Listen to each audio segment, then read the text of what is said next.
So, this deck is basically it's a control deck.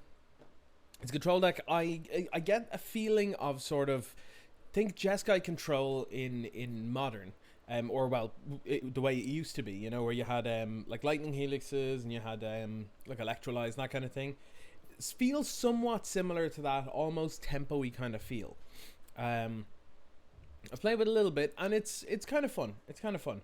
So let's just run through the cards in the deck. So this is definitely closer to a control deck than anything else. But so I suppose the first thing we'll jump through, I guess, most control decks have counterspells. So the counterspell suite that we're looking at here, again, if you haven't noticed, a lot of things have cycling.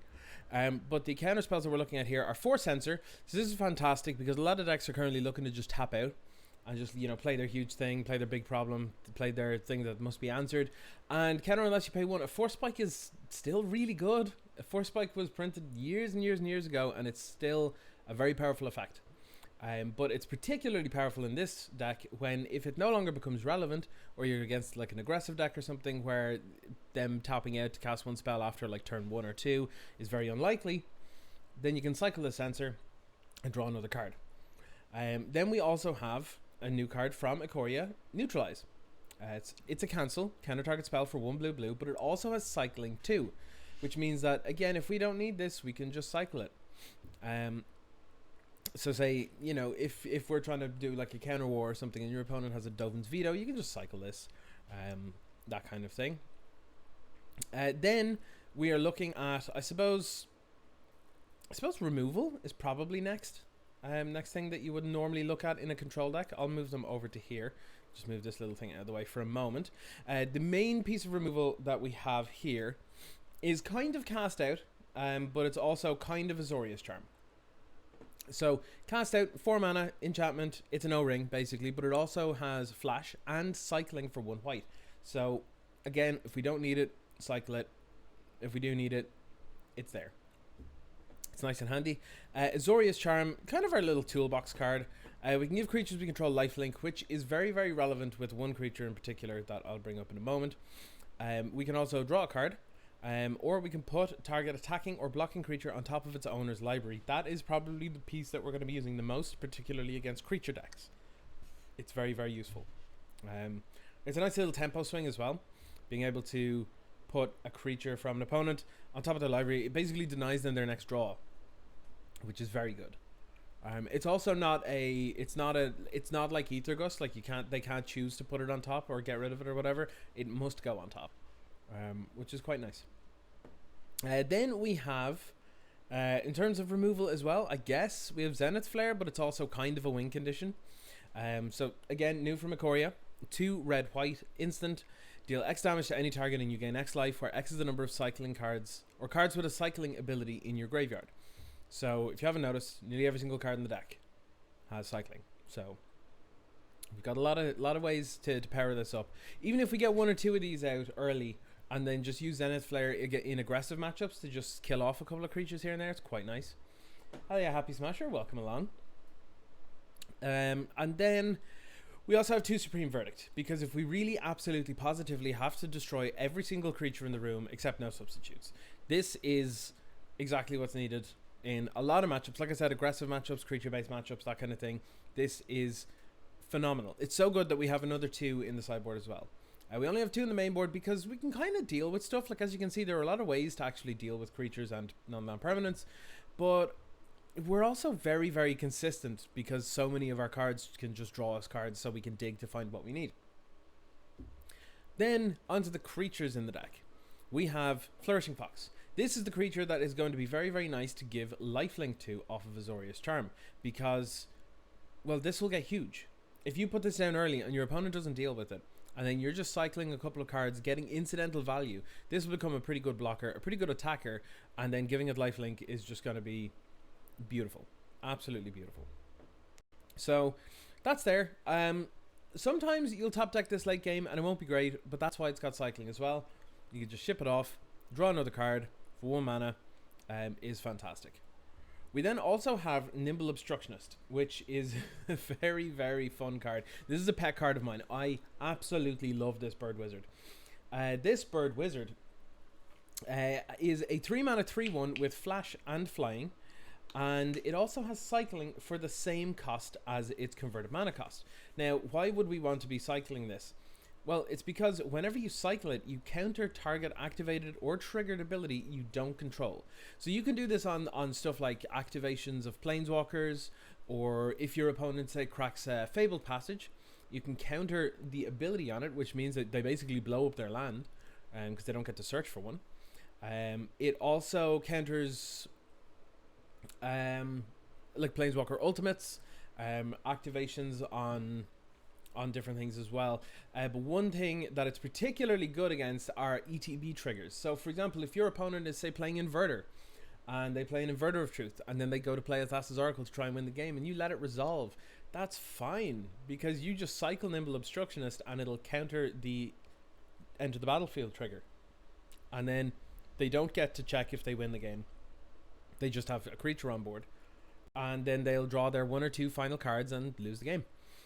So it's very, very good against that. And the fact that it's cycling, it's an activated ability, it is not counterable by normal counterspells as well. So that's what makes this incredibly powerful. And if you don't need that, you just flash it in as a blocker, or to trade off with something, or a like nice little attacker against other control decks. Then for card advantage, we have 4 Hieroglyphic Illumination, 4 mana, draw 2 cards at instant speed, or cycle it for 1 blue. So this has seen a bit of play in Modern. It's good enough to see play here in Pioneer. And then finally we have Shark Typhoon. Now this is a weird one in this deck because, well, it's fantastic no matter what you do with it. Because if you choose to cycle this for, I don't know, X equals 2, and make it 2/2 that draws a card, that's uncounterable. That's really, really good, especially for dealing with things like Teferi or whichever, you know, like on your opponent's end step, they have a Teferi, they're like, oh, I'm safe, and then you cycle a Shark Typhoon and throw this in. Then we're talking, you know. But what can be fantastic as well is in the late game, if you just cast Shark Typhoon, every other spell that you cast in this deck, bar the Flourishing Fox and the Nimble Obstructionist, will make some form of shark, like flying shark. So say if you cast Censor on something, even if it doesn't counter it, you know, even if they have 3 mana open, you can just counter it, cast this, make it 2/2 flying shark. You can cast Hieroglyphic Illumination, now becomes 4 mana, draw 2 cards, make a 4/4 flying shark. Like that feels real good. It feels really, really good. And then when it comes to the lands, there's a nice little split. As you might notice, there's only red for the Zenith Flare, and that's because, well, it is just that good. So we have 4 Hollowed Fountain, 4 Irrigated Farmland. Again, another land. It does come in tapped, but it cycles, so that's nice. We have Raugrun Triome. We have 2 of these. Again, cycles. It's quite nice, but it's also all 3 of our colours. We have 3 Clifftop Retreat, 1 Castle Vantress, because it is a fantastic card and we should aim to include it where we can. We have 3 Islands, 3 Plains, and then 4 Sulphur Falls. This is the list that 5-0'd. I would say it's about a week ago at this point. It is very, very sweet. Very, very sweet deck. It looks like closer to an older style control deck that I really, really enjoy. So I'm really looking forward to playing this. In the sideboard, you might notice we have a companion. Zerda the Dawnwaker. Each permanent card in our starting deck has an activated ability of at least cycling. So that means we can have this as our companion. So we're already up a card, which is quite sweet. But on top of that, voice went all weird. On top of that, abilities you activate that aren't mana abilities cost 2 less to activate. Now, it can't reduce the cost to less than 1 mana, but that's okay. Because that means that Nimble Obstructionist, while Zerda is out, costs 1 blue to cycle. Same with Shark Typhoon. If you pay 1 blue mana, you'll cycle this and get a 1/1 shark. That's pretty good, and that's the floor on these cards. Like, they will just get better. With Zerda out. Also, Neutralize will cost 1 to cycle instead, which is quite nice too. And then with the other cards, we have Dream Trawler against sort of more creature-based matchups and stuff. It's good again. It's really good against like life or against aggressive decks. Though it can be a little bit difficult to get to 6 mana in order to do it. So we'll have to see. Like I said, we have 2 more Supreme Verdict in the sideboard. We have 3 Dovin's Veto because, well, it's a negate in our colors that's better than a negate. We also have 3 Blessed Alliance. This is very, very good against aggressive decks, because we can escalate it. We can choose to have gain 4 life and untap 2. Say we can untap 2 of our creatures, gain 4 life if we want to, or have an opponent sacrifice an attacking creature. Any combination of those, 2 mana for each one, basically, which is quite nice. We have Glare of Heresy, 1 and a white for a sorcery. Exile target white permanent. This is particularly for the mono white or Azorius Yorion decks that look to do the Heliod Ballista combo. We have 1 Soul Guide Lantern because it's good graveyard hate. We've got 1 Narset against any deck that wants to draw cards or anything like that, or if we need to start digging for specific things we might need. And then we've also got 1 Mystical Dispute as well. Now, in my opinion, we might need more Mystical Disputes, but we will have to see how it goes. But that is the deck. So I think there's nothing left to do but to start playing some games, I reckon. I'm looking forward to this because this looks, like I said, like a control deck, but an interesting kind of control deck, because it's, I don't know, it's very weird. It's very weird. I quite like it. It looks like it has a sort of tempo-y feel, which is not really something you would get from a typical blue-white base control deck. So I'm very much looking forward to trying this out. Well, we won the die roll. That's a good start. That is a good start. Yes, let's reveal Zerda, our little Firefox. I really like Zerda. I'm really hoping this deck is good. Okay, well, starting with 2 irrigated farmland, not great, but our hand is otherwise pretty good. Our opponent has a Yorion deck. Sky Nomad. That means we could be facing Inverter. We could be facing, like I said, Mono White or the Azorius Heliod Devotion decks. I'm going to risk this one. We can probably find more lands. It's likely that we'll find more lands, to be honest. And if we don't, we can just cycle stuff. It's fine. It is all good. I think a Flourishing Fox wouldn't be terrible here, but... Alright, that's Abzan colors. Oh, this could be a Niv Mizzet deck. Oh my god. Irrigated Farmland Tron. Alright. Well, I guess I'm on it. I guess I'll play this. Oh, this is a huge tempo loss to get all 3 of these. Oh, yeah, not looking forward to the following turn. What have we got that our opponent is playing? I don't know what they're at.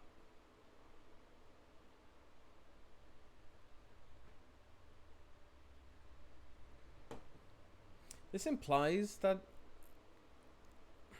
it could be just Abzan, but it's not super likely, I think. Because, yeah. Sylvan Caryatid. Yeah, this is a Niv Mizzet deck. Alright.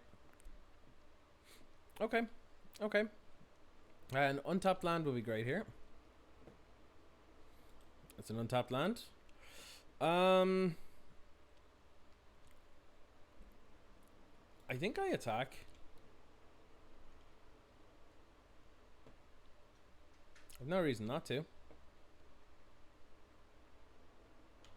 Yeah, it's all good. I'm gonna hold up this neutralize, because worst case scenario, I can Azorius Charm, draw a card, or Irrigated Farmland cycle. All kind of fine.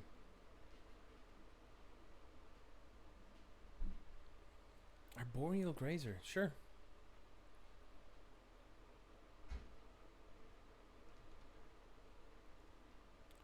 Wonder what we're against. Definitely seems like it's at least 4 colors, but if not 5. Yeah. Okay. Well, I got 3 cards in hand, but they're not doing a whole lot, so...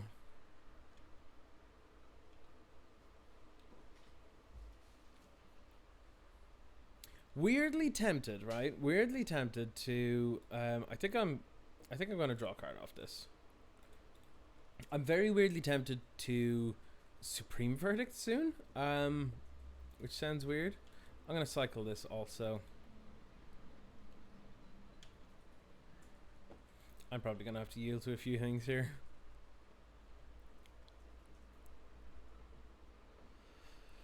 All right.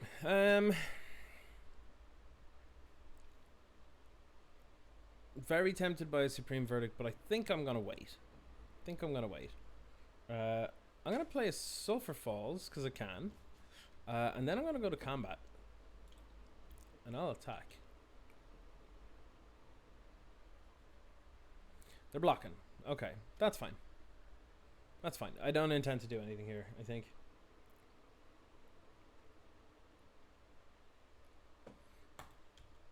Kid Arm, welcome along.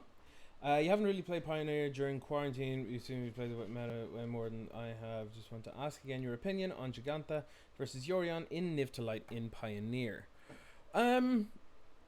I've definitely played, I will say, since quarantine started, I've definitely played less Pioneer, and that is more down to the fact that the online meta is a little bit shit in comparison to now I don't like this. It's a little bit shit in comparison to in paper, because in paper you're playing against, you know, the people that you know and all that kind of stuff, so it's a little different. But do they have a veto? No, it's okay. It's alright. But yeah, it's hard to gauge. I really like how, like, I like how Giganta is really, really good against, like, the creature decks and stuff, because you basically just put that down against an aggressive deck and they're like, how do I get past this? It's a huge machine of a thing. But yeah, I don't know. It's weird. It's weird. Maybe Tara, welcome along. Cycling, I say. Cycling, I do say. I'm gonna play the island. My hand doesn't do a whole lot right now. You know that. I guess I'm going to attack. Let's go in.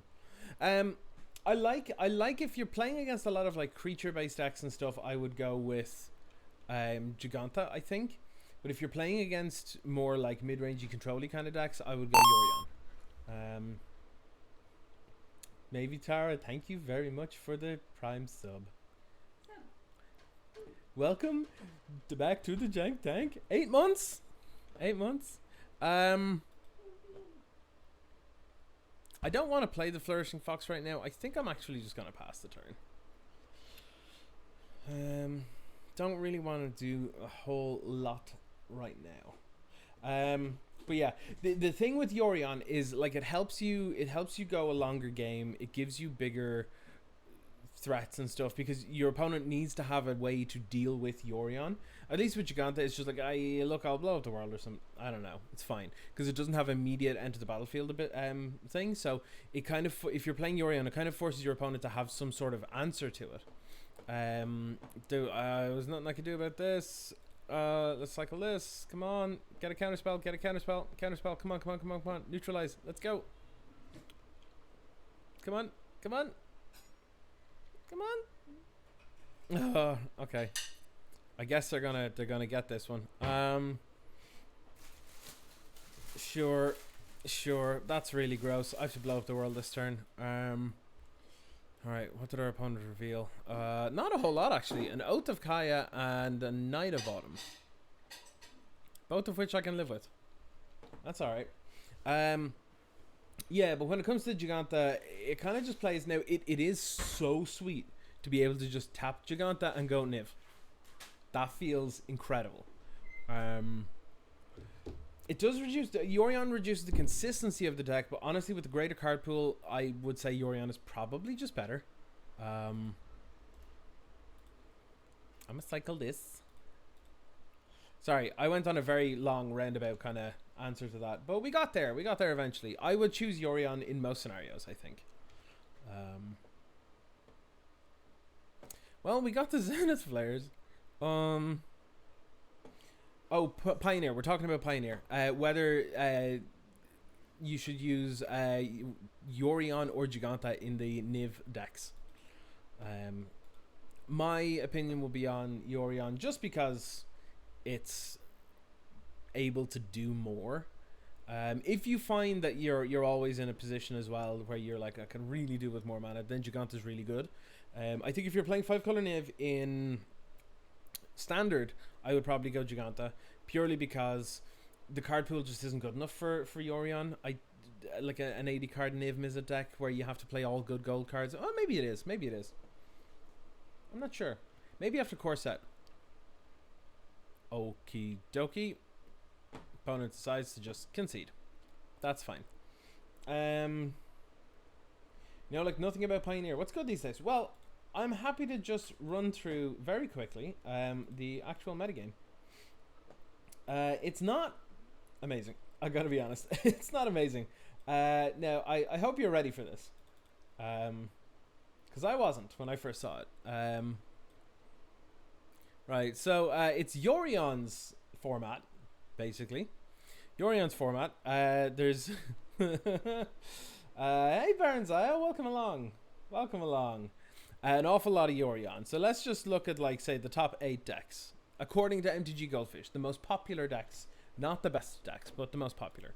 So let's have a look. First of all, here is Jeskai Luka Yorion Fires a la Standard, only instead of it's being a Standard deck, the only difference is there's Baffling End, there's Supreme Verdict, and there's Gideon of the Trials. This is basically just a Standard deck, and it gives you a lot of information as to what Standard is like right now. I'll let you in on a secret if you haven't worked it out by now. It's a shit show. And Yorion Luka is a disaster. And I hate it. Absolutely hate it. Despise it. Despise it. It also just doesn't do... it doesn't lose to like anything in particular either. It's also... Yeah, it is still a Fires deck, by the way. Just, let's not forget that. Also. But it's literally like, look, Standard Legal, Standard Legal, Standard Legal, Standard Legal, Standard Legal. Okay, not Standard Legal. Not Standard Legal. But there's similar options. Again, similar options, just Shadow the Sky. Clarion is a thing. Luca's legal. Teferi's legal. Narcissus legal. Gideon isn't, thankfully. Agent of Treachery is legal. And then you're like, it's crazy. It's crazy. As soon as the historic package dropped, you ran over there instead of Standard. Yeah. I will be getting the historic package probably next week when I get paid. So there's that. There's also a Dimir Inverter, which is now also a Yorion deck, despite the fact that it is essentially a combo deck. You're reducing the chances of you drawing your combo pieces. But here's the thing. Yorion, and Corey Baumeister actually went into this on Versus Live recently. You want to have Yorion in your Dimir Inverter deck if what you're playing against are other fair decks. If you're playing against loads of other fair decks like this, you want to be able to have multiple options. You want to be able to have a Yorion there to bring you additional value. You want to have all that stuff. If you are playing against fair decks. If you're playing against unfair decks where you need the combo, say like against Breach or something, or that kind of thing, then yeah, I would cut the Yorion and go down to the 60 card version and just have it nice and tight, get a bigger chance of you finding all your pieces to win the game on the spot kind of thing. Mono red, burn.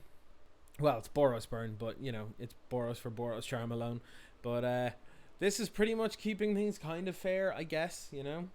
Made a filthy Uro Ulamog Nissa deck and it's super fun. It sounds like Tron. Then there's Mono White Devotion. Apparently I don't have permissions to view the request page. It doesn't make sense, but yeah, this is just Mono White Devotion, except you know they've just added a few more things like another Anafenza, a couple of Charming Prince, some Daxos, Atomic. You know, like there's enough stuff. This is why Yorion is so powerful, and people don't understand this. There's enough stuff in these card pools. I do like Mono White as well. I will admit, I do like Mono White, as I'm sure you all know by now for sure. But there's no restriction to this card. There is no restriction to this card. You know, you just play more. You play more of similar things, and like you get benefited in a multitude of different ways. You know.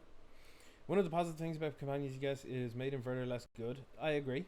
Less people playing it. For that, you can say you're glad. Yeah, I mean, like it's never been a fun deck. Inverter's never really been a fun deck. If people like it, then that's cool. But I can't say that I can't say that I like it at all, not even a little bit. The thing is, I don't want to make this sound bad, right? But people are what make Inverter not good. Yeah, Burns Eye Inverter has been kind of falling out of favor because, well, people that just aren't particularly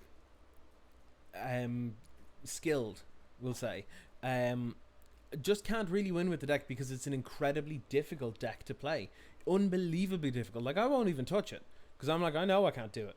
You know, I know I'm gonna balls up. You can see it now. You can see me doing a dig through time, casting Inverter and going, oh wait, I forgot, I messed up. I'm after exiling my Thassa's Oracle. Like, you can see it. You can picture that. I will do that. That's why I'm not playing it. I won't play it. But yeah, like that's the thing. Like, it's not a good deck. Well, it is a good deck, but it's not a deck that's enjoyable for pretty much anybody, really. Some people enjoy that style of deck. That's fine. But yeah, this deck basically just threw a bunch of extra stuff in that was like close enough, and now it's just a really, really stupidly good deck. You know, they just put in more Baffling Ends and Stasis Snare in the main, and you're kind of good. The Boros Feather deck doesn't even have Feather anymore. It's added Luris, and it's just gone Hoplite, Swift Spear, Soul Scar, Arcanist, and Legionnaire, and then just a bunch of stuff. But it's really, really good. It's really, really good. It's really fast. It's really aggressive. It's very hard to interact with because there's so much protection. It's pretty sweet. It's pretty sweet. This is on my to play list, by the way. This is on my to play list. So then there's also Niv to Light. As you can see, this here, the first one we went into was a Yorion deck. Because there are a lot more fair decks. Like, if you look at what we looked at, quote unquote, this is a fair deck, I guess. Sort of. It's not really, but you know, if you had to be like, is this a degenerate combo or is it a fair deck? I'd be like, it's fair, I guess, but that makes it sound good, but it's not. Inverter is technically a fair deck. It's a control deck that just has a win condition that wins on the spot, you know. This is a fair deck. This is a reasonably fair deck that again just happens to have a win condition that ends on the spot. Yeah, again, kind of fair deck. There's no real degenerate combo deck, so yeah, I like the Yorion for this as well, where you just wanna just be better at being fair, you know.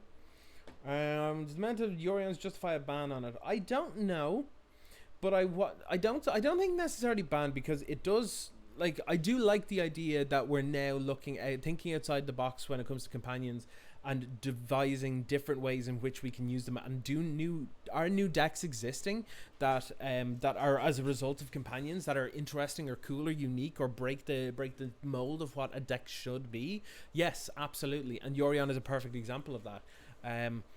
So I don't think they should be banned. However, I do think that something should possibly be done, and they had hinted at this if it does become a problem, that it might be a case that they might just have to reword how companion actually works. Now, how that might be to help balance them out so that they're still playable, not 100% sure. But say, for example, if you choose to have a companion, you reveal Yorion as your companion before you draw your 7 or whatever it is, and if you do, you draw 7. And if you decide to keep, you put 1 on the bottom. Yorion, your companion, will still be, say, out in their companion zone or exile or outside the game or whatever you want to call it. That way you start with 6, you still have the Yorion, so your consistency is already better. You just don't have an additional card advantage on top of that.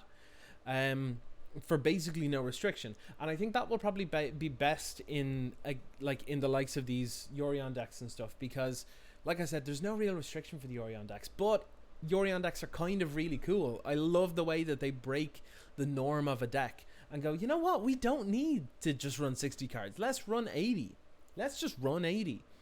But like, I don't think playing Yorion and having it like the way I said it there, where you just start with 1 fewer card in hand in the way that I explained, I don't think that's going to kill companion decks. I think they're still going to be good. And I think it's one of those changes that will probably be of benefit. We'll probably see a couple of decks stop running Yorion for that very reason. But one example of a deck that probably won't stop running Yorion for that reason is the Niv Mizzet decks, the Niv to Light decks, because they already have insane card advantage in them anyway, like Niv Mizzet and stuff. So they don't care about being like one card slightly down, you know. Plus, they also have things like Euro, which replaces itself. They've got freaking Fairy that replaces itself. There's loads of stuff there. You know, I think it's in a pretty good spot. We also have Azorius Control, which, surprise, surprise, it turns out MTG Goldfish. What? Well, Azorius Control, or Band Control for that matter. In this case. Look, there looks to be a Azorius Control over here. Here we go. Yeah, this is just a pretty standard control deck. It just runs this dickhead. And then just kind of, you know, whatever. Shark Typhoons and stuff. And then you've got the combo deck that everyone is complaining about all the time. That is Underworld Breach or Lotus Breach. Which, honestly, like... It's fine. Like, again, this is another deck that, like, you have to be pretty good to be doing anyway decently with. I've played with this deck. I found it a little bit difficult. I'm used to playing combo decks, though. But with that said, I still had a bit of difficulty in getting things exactly right, and it does take a lot of reps and a lot of practice. So, yeah, I mean, again, Lotus Breach is one of those decks that a lot of people play, but then go, how come I'm not winning with this? You know, Azorius. But that's like that's a basic rundown of kind of what we're looking at. No, that's the deck. You know, there are other things as well. Like there is Gyruda combo decks. This is probably my favorite deck in. Pioneer, and it is next on the list, by the way, for next Friday. Just to let you in on it, next Friday, this is the deck I'll be running. I'll be running a slightly budget version of this because I do want to try and push, you know, budget stuff where I can. So the main change in this, to be perfectly honest, the main change in this is actually swapping Thoughtseize for more Agonizing Remorse. That cuts the cost of the deck down by nearly a third. Which, to be perfectly honest, like, that's fine. Thoughtseize isn't particularly impactful against, like, well, it's not particularly impactful against companions because you can't Thoughtseize the companion, but it's also not particularly useful against just fair decks, you know? If anyone's ever played a fair deck that runs Thoughtseize in Modern, for example, and you face down, say, Jund or something, you're not keeping your Thoughtseizes in, you're just going to bring in better things. You're going to bring in, like, better removal and that kind of stuff. You'll keep some in, but it's not that important, you know what I mean? So yeah, this is what I'm hoping to run next time. I'm really looking forward to playing with this one. Big time. Yeah, I love Doom Foretold decks. Foretold decks, especially ones that run Demonic Pact. I can't wait to play with this dumb pile. But yeah, that's basically the deck. You know, like Mono Red's still a thing. Obosh is a thing. This was the thing for a while. Abzan Rally. Doing Rally and Returns to the Ranks and all this kind of stuff. Doing a bunch of cool stuff there. But yeah, that's essentially the Pioneer meta game and what we should be expecting. There are other decks that I didn't list off there, that are listed under other parts in here. Like there's a couple here. Say for example, we've still got like Sultai Delirium. We have got some Jund decks that are Lurrus builds now. We've still got Orzhov Auras still running Lurrus and everything. There's regular fires, regular Jeskai fires. Then there's Hardened Scales has come back, which is a pretty sick deck actually, to be honest. This one here, running some Chamber Sentries and Hangerback Walker, Stone Cold Serpent, Walking Ballista, then Metallic Mimic, Steel Overseer, and so the things are the Winding Constrictor, Hardened Scales, but this also runs the Ozolith, which is really cool. Really cool. But yeah, they're the main kind of things. Thanks for the rundown. No problem at all. You saw Crim play a version of this in Goldfish. It was so fun looking. A lot of the decks look very fun. Yeah, to be honest, they look very fun. What does an Izzet deck need to be good in Pioneer? Phoenix or Tempo or Control? Phoenix needs at least another 1-mana cantrip of some form. If we get that in the next couple of sets, I will 100% bring that deck back out of retirement. I miss it desperately.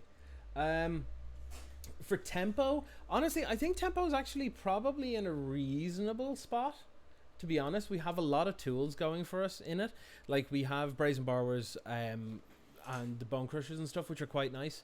But we also have we've access to so many good like rando hate cards like Fry and Red Cap Melee and Mystical Dispute and Ether Gust. Like honestly, I don't think it would be actually a bad spot for like a tempo-y kind of flash sort of deck to actually do well in Pioneer.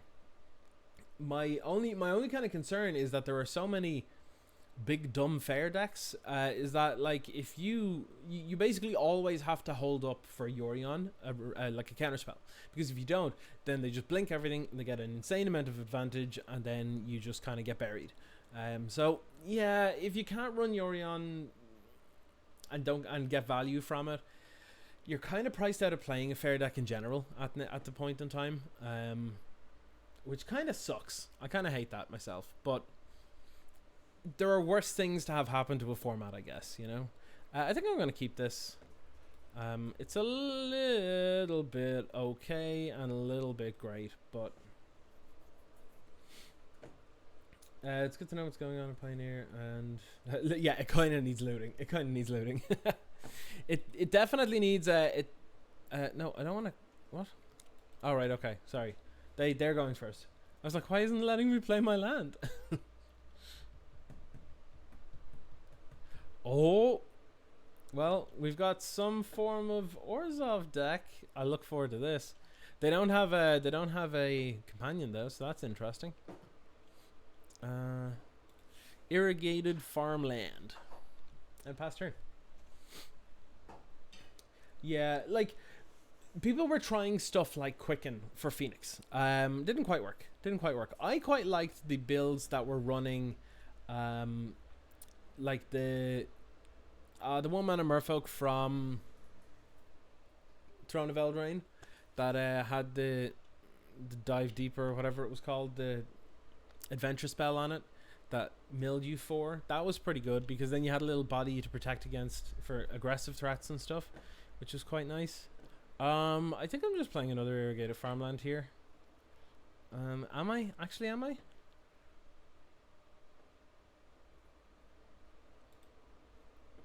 I think I'll play this. I'll play the Fox out. Let's see what they do. Think you're gonna brew like mad for Historic while you can stay away from Standard? Yeah. Yeah. If you find any fun interactions, yes, do. Please do. The thing is, because there's no like leagues and all this kind of stuff, there's no real place where you can go and get historic decks that have sort of proven to be in any way decent.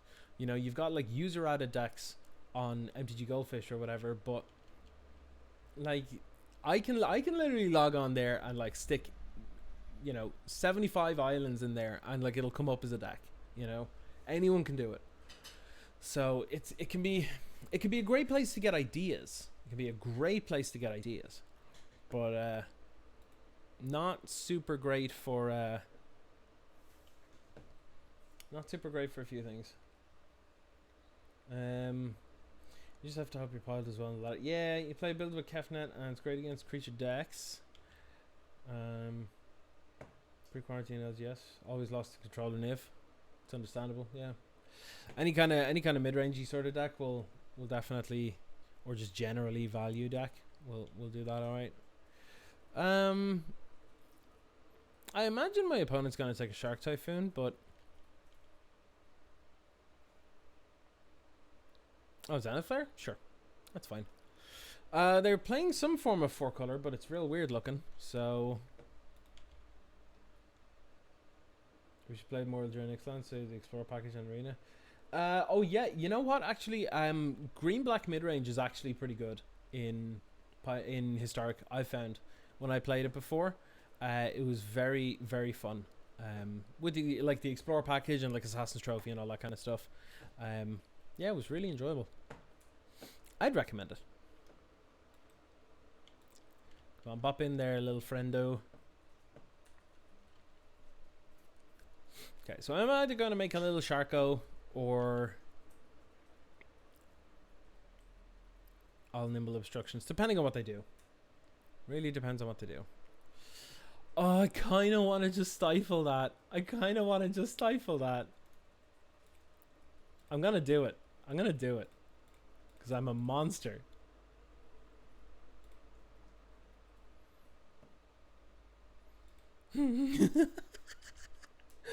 Oh, I'm a monster.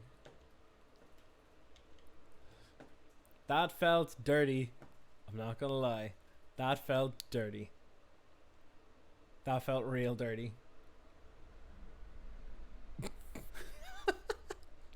Is this the... Yeah, that's the Sultai one. Okay. Kunaros, sure. Creature cards in graveyards can't enter the battlefield and players can't cast spells from graveyards. Sounds perfectly fine to me. Perfectly fine to me. That is... dirty. Dirty. I feel awful, but also great. You know what I mean? You know what I mean? Alright, get in there. Get in there.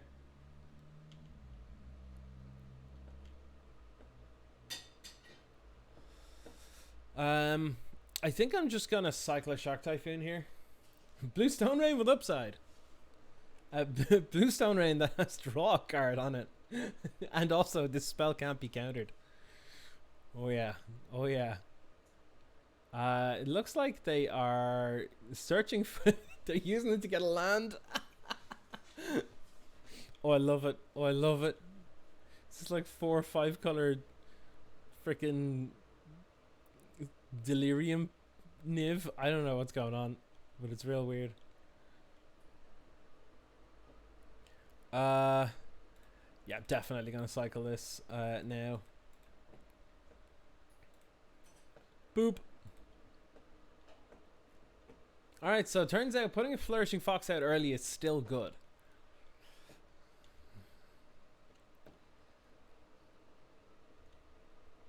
This feels okay. This feels okay. Sensor is a beautiful thing. Let's go, let's go. I'm looking forward to when they play that next untapped source. And I get to censor their Niv or something. That's gonna be beautiful. Hopefully they fall for that.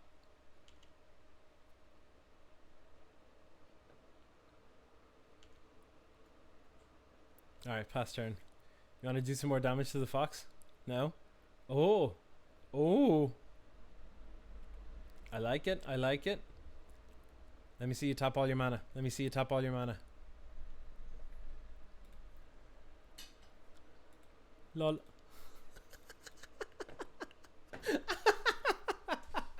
Oh, gross. Oh, that's gross. Feels good. Feels good, not gonna lie. That felt real good. Go on. Yeah, grow a little bigger. A little bigger. Just a little more. This deck is gas. This deck is gas. This is my new favorite deck in Pioneer.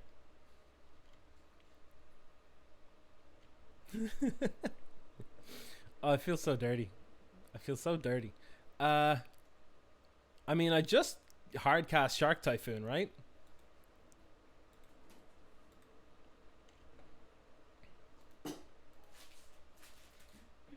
I'm doing it. I'm doing it. I'm going combat first, though. Oh, they just conceded. That's not fair. Come on! You quit out on me. That's the second time that's happened. All right. Seems like something we're doing is upsetting people, but that's... I mean, you know, you should always try and live a low sodium diet, but sometimes the salt of your opponents just tastes too good.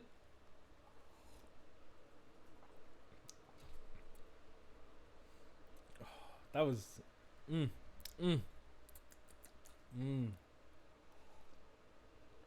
Got my tea tasting just right. Alright, just gonna wait for another opponent. Also, if anybody's here at the moment, particularly Tara or Baron Zaya, as you or anyone else that's here on the regular.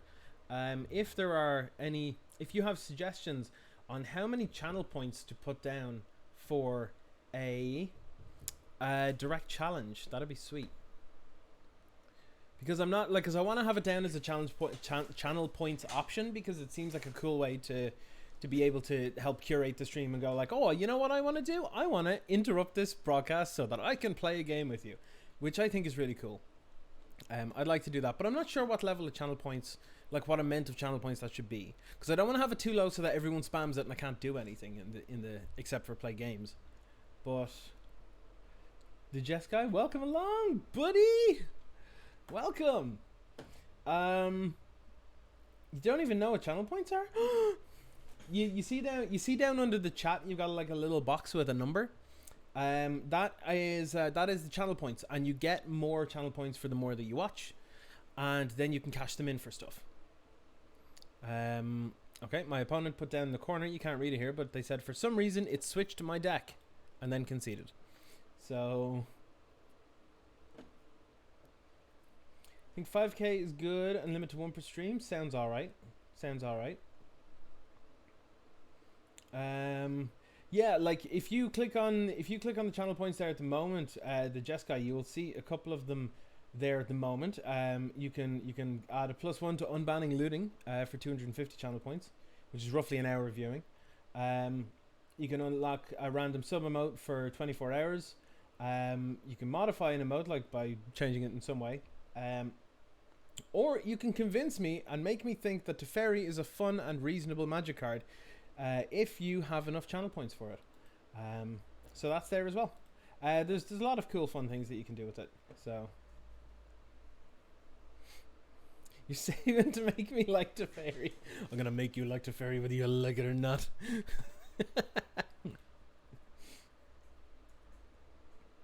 Like, it's a terrible card, but please understand what I mean by terrible.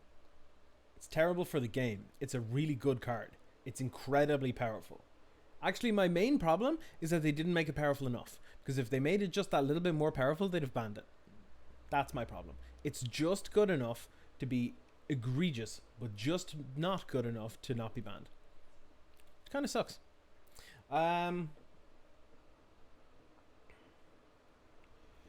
You're actually on the same page as me. I know. You just want that clip of me like one time saying it. I'm not going to say it. I'm going to mulligan this because I basically don't do anything for 3 turns. So, boop. This is better. This is much better. I think I'll ship an Azorius Charm, though. You're almost there. 16k is pretty decent, though. Pretty decent. You made 3 historic decks in the last 20 minutes. I need to start playing them. Sick, yeah. Cast Out is brilliant. I don't know why it doesn't see more play. It's just real good. I'm good for an irrigated farmland. I feel like I'm getting thought seized. Oh, Swifty. Alright, sure. This is a bit odd with no companion either. Cast Out too strong. This is gonna probably feel real good at some point. Not for a turn or two, but it will. Eventually. Do I play Triumph? I play 2 Triumphs, yes. Because it already has 4 irrigated farmland. It barely needs red at all. It only needs red for the 4 Zenith Flare. Not even sideboard cards. The 4 Zenith Flare. And Cycling 3 is a little expensive. So, what in the Jesus is going on here? I love this card. Consuming Forever. This was in one of my first decks that I ever built. You can't find a decent price on Timeless Wisdom, and I cry. Well, you know what? I feel bad for you. But the fine folks over at Wizards of the Coast. Send me this. The Gavinist commander. The most Gavin commander of all time.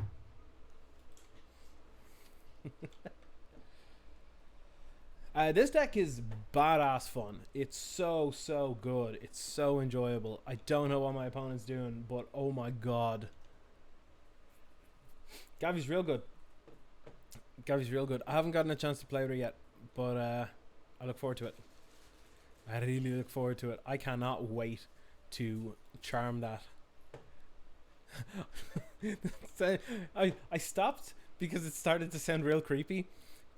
But what I was gonna say was I can't wait to charm this girl, which is real weird. Not gonna lie.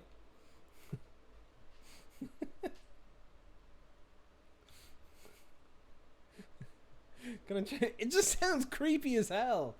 Like, there's nothing wrong with charming someone. That's fine. But when you're sitting there being like, I can't wait to charm, that's weird, man. That's real weird. Alright, well, it looks like I'm taking a billion. Yeah, so I'm gonna have to. I'm gonna die. Jeskai is the second best color combo in EHC. You want to get to the second best? Second best? I'll take it. Alright, so I'm taking a chunk here, but two of these is scary. Also, whatever my opponent's doing, it's really cool, and I love it. No charming Taylor Swift spear. No charming. Yeah, I needed that to be like... Oh, yeah, that's not great.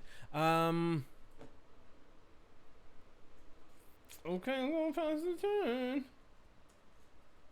Where does Sultai fall on your list, Barnes, are you? I'm all up, by the way, for doing some more Commander. I want to do some paper Commander. I have stuff set up here. I'm playing a game tomorrow, but I want to get one done like on stream at some point. I think that would be sweet. Because I don't play enough Commander, honestly. I don't play enough Commander. I think I need people to sort of actually want to play Commander in order to get me to want to play Commander, if that makes sense. You can make Paper Commander setup too? We should get a game on stream sometime, friend. Basically all I do is I just go like this. And then it's all good. So like I'm good with that. Alright, time to cycle this because this ain't going anywhere. You're in? Sick. They're just gonna bolt me. They're just gonna bolt me. Yep. You're in? Sick. Yes, let's get this going. Okay, our opponent's doing some bullshit. So we died on turn 4. So yeah, these are coming in. Blessed Lines are coming in for sure. Okay, so definitely not these. Not this. Not these. These are like some maybes.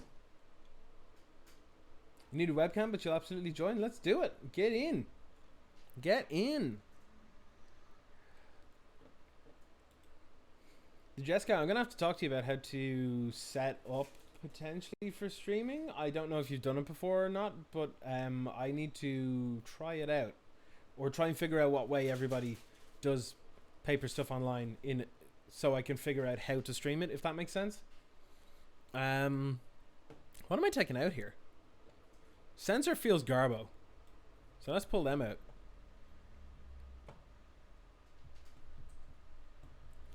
Hieroglyphic also probably too slow. I'm going to bring in the Dream Trawler as a way to sort of pull back if I survive through like a sweeper or something. The sweepers, probably bring the sweepers in too. We got to cut one more from the deck. The Obstructionists are actually bad. Let's go like that, I guess. Sorta like that kind of thing. Yeah, whatever. I've basically just increased my CMC, but like, there's nothing better I can do. So, yeah, let's go with this. Laptop does a good impression for a webcam. Yeah, sweet. That works. Yeah, well, to be honest, Sensor and Neutralize kind of are both a bit garbo in this. situation because I'm going to be mana negative no matter what I do, pretty much. I'd love to play first, yes. I'm going to reveal Zerda, my little Firefox.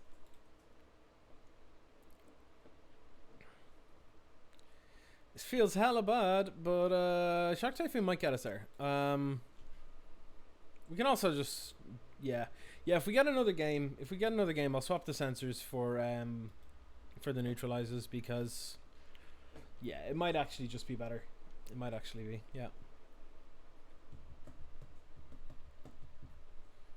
All right, Swift Spirit, a Firebrand. Okay, that's fine. That's fine. Makes the Shark Typhoon a little worse because it means we have to have 4 mana in order to make it just not die to this alone. But we'll see what we can do. Okay.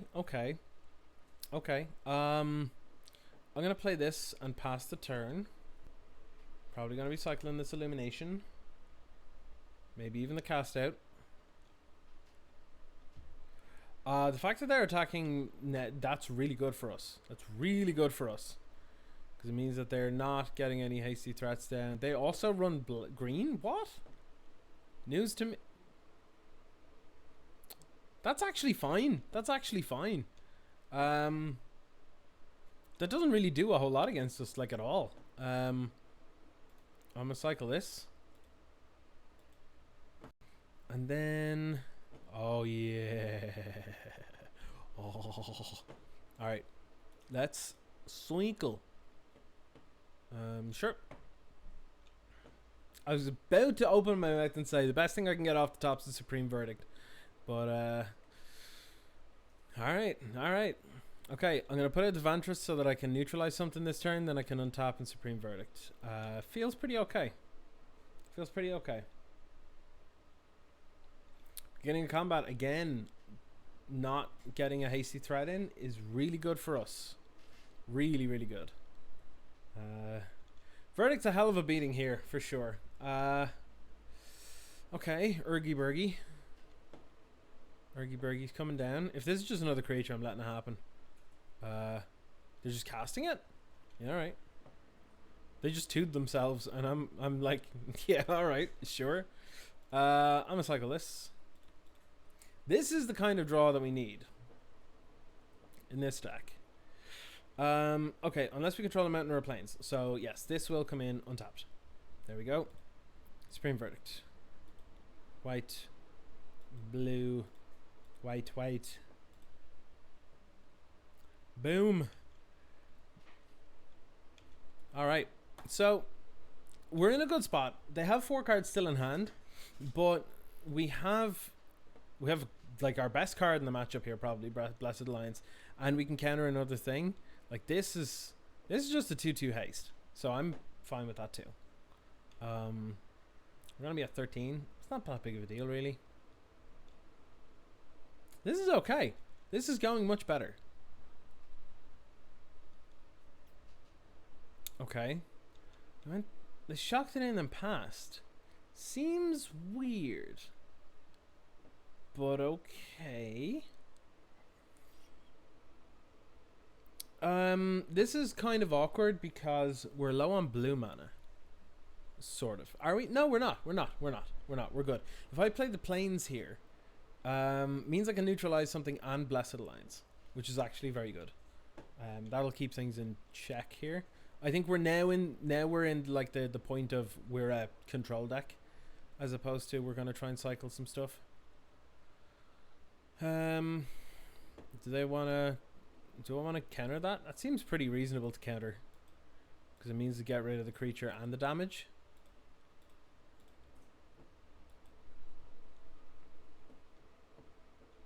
Yeah, it feels reasonable. Let me just Blessed Alliance.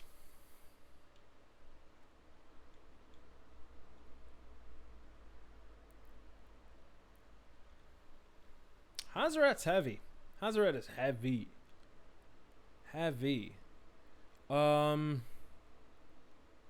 That's probably what we're gonna have to save this Blessed Alliance for now.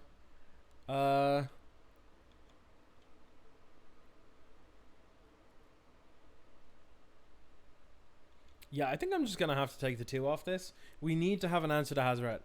And yeah, no, we won't have one if we do, if we use the Blessed Alliance on the Zealot. So here's to hope when we draw some good stuff here. Okay, we're drawing a lot of lands for a 24 land deck. Oh my god, can you not? Can you just not? Look it. I'm doing it. I'm doing it. Don't tell me I can't. I'm doing it. Alright, opponent, do your worst. We have to fade losing the game one time. Let's go. One time, let's go. Come on, please. Don't do this to me. No. No. No. Don't do, no. Oh, this is bad. This is bad. We could just be dead in the spot. We're down to 1. They got us. They got us. Yep. That'll do it. That'll do it. Died with a Blessed Alliance in hand. Maybe we should have used Blessed Alliance at the time. Oh, that was rough. That was really rough. That was impressive. I was very impressed with that. Alright, well, I feel like I made a huge mistake there, but it wasn't immediately obvious at the time. You know what I mean? Like, it didn't feel like... It felt like what I did was perfectly reasonable. Which is kind of annoying. And unfortunate, but, you know. Reps with the deck will learn me something. So they got a Luris deck. We have 3 Zenith flares. Yeah, I'll mull. This is basically a 4 land hand already. We can't keep this. Not enough land. This is somewhat better. Let's put back an island. And if it's a Luris deck, I think I'm just going to put back planes.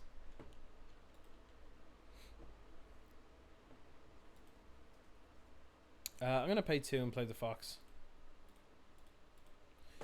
I'm on the play, and I have a creature heavy hand, which is unusual for this deck. So I think I'm priced into being the aggressor here, at least until we see what our opponent does, and then if we need to reassign our role, then we're kind of able to do that, I guess. We could be more aggressive or defensive, whatever we need to do. Temple of Triumph is fine. That is all fine.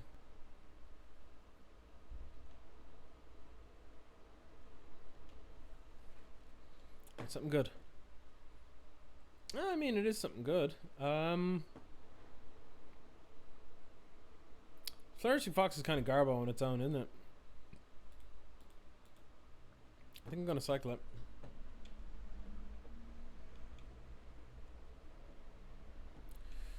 Alright, we're gonna eventually get there. I've got a concern that we're against the feather deck, and if we are, we might have a bad time. We may have a really bad time. Because we're at 3 cards in hand and they're at 7. Oh, Peasy. Boros Peasy? What? Okay. I see what's going on. I'm definitely attacking. Definitely attacking.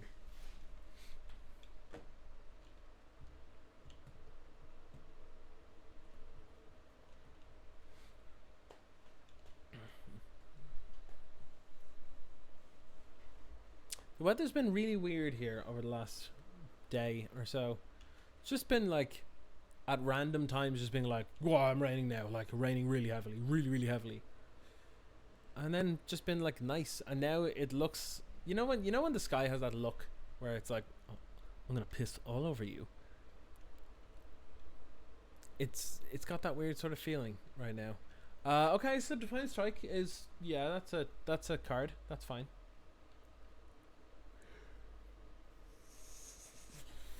Sure.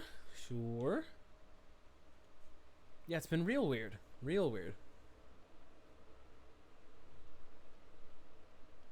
If they want to attack, that's perfectly fine. I'm gonna put it on top.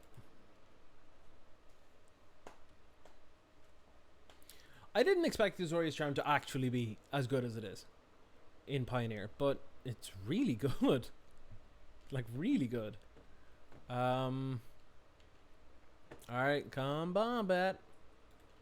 Bam. Bam, wow, wow, wow. See, I feel like I should counter something or cycle something because I can get more damage in, and I need to find a fourth land, to be perfectly honest. We need to find more stuff. I think this is better because it commits to the board a little more. Alright, that's not great.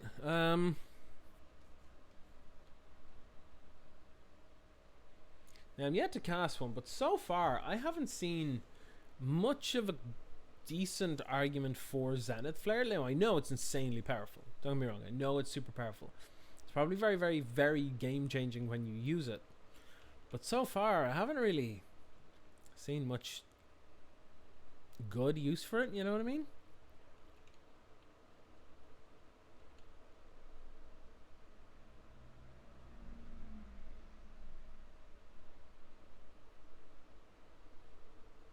What are they doing? What are they doing?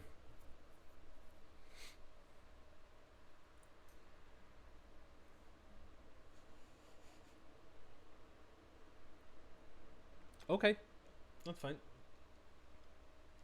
Cycling is just better as a control deck with high consistency. Yeah, that's kind of what I feel like it is. The thing with it is that like I can understand, like, this is a control deck. It's 100% a control deck. I just haven't yet seen Zenith Flare be particularly good. But again, that could just be down to the couple of games that I've played with it. You know what I mean? Land. No, I said land. Please, my land.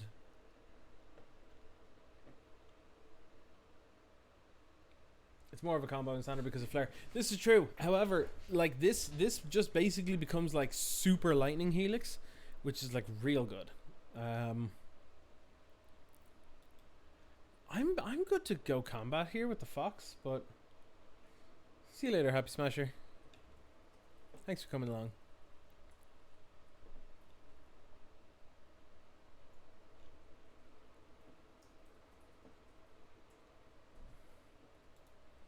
I think I have to cycle this. I need to hit my lands, and I'm not doing it here, so...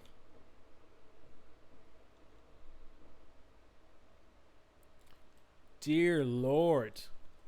3 lands in the top 13? It seems a little low. It's quite low. But yeah. What are they... Is this like Boros tokens? I don't understand. Boros heroic tokens?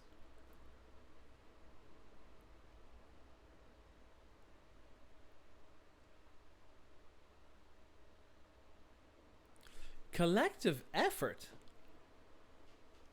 Escalate, tap and untap creature you control. Destroy target creature with power 4. Rip. What? How was I supposed to play around that? What is... Since when has anyone ever cast this card? What the... I had to read it. And I know like all the cards. Well, I know a lot of cards. I wouldn't say all of them, but I definitely know a lot of them. Oh, that felt horrible. I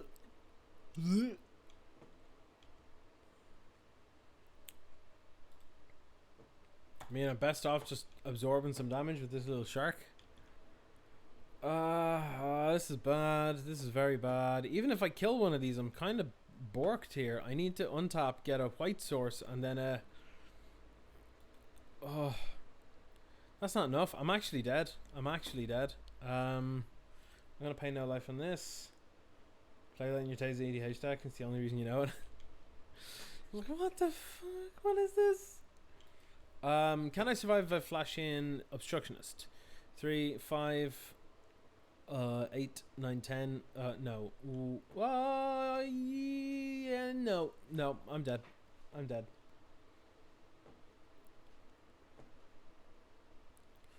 Seven, 8, 9, 10, 11, 12,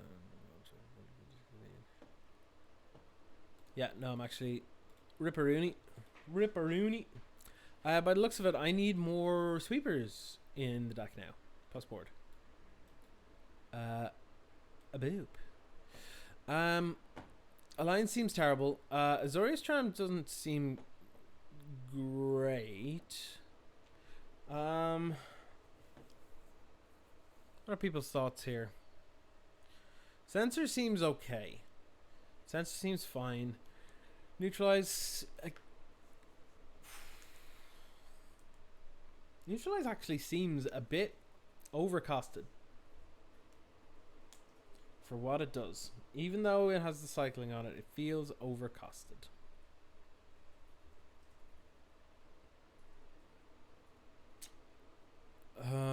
I suppose Dream Trawler is probably decent in this match. I need to take 3 things out. What's down here? This is just flares. The flares are...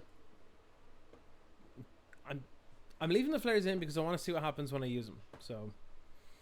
Obstructionist seems fine. Actually, the Obstructionist doesn't seem great, but it does fly over the tokens and stuff. Maybe the Fox is just bad here. I'll take out 1 Fox. 1 Neutralize. And... Actually, maybe we need some number of vetoes.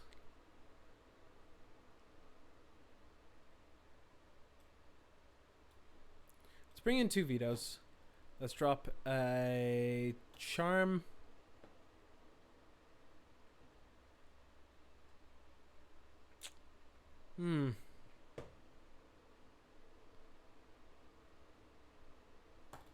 Let's drop 2 charm.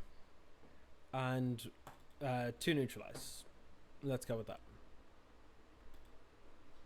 It's probably incorrect, but you know what? It's close enough. Just sort of shed a few bits so you can fit more bits in. It's okay. See, this is why something like Yorion is pretty good, because instead of just having like, you know, 3 ofs or whatever, you could just have 4 of everything. Just have your deck. It's fine. I'd love to play first. Love to reveal Zerda. We're yet to cast Zerda, but we know that she's there, all pretty and flaming. Deck, some decent number of lands, please. This is better. Yeah, better. Let's keep this. Let's pitch Flare. That's like a late game card, I think. Rogarin Triome. And pass.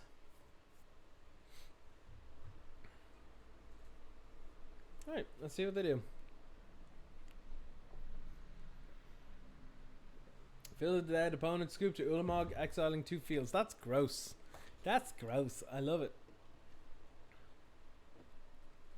I do think Field of the Dead is a bad card. As much as and you remember from when I used to play Gates, I used to love that card. But it's, I gotta say, it's a problem and it's a mistake. It's a lot of bad things. Yeah. You Cogled to kill 2 Golos too. Nice. Very nice. Vanguard of Brimaz. What in the shite? Look at this cat. White, 2/2 vigilance. Whenever you cast a spell that targets Vanguard of Brimaz, create a 1/1 white cat soldier creature token with vigilance. No, thank you. Please and thank you. Yeah, I'd love to play like a Maze's End Hondan deck. That sounds pretty cool.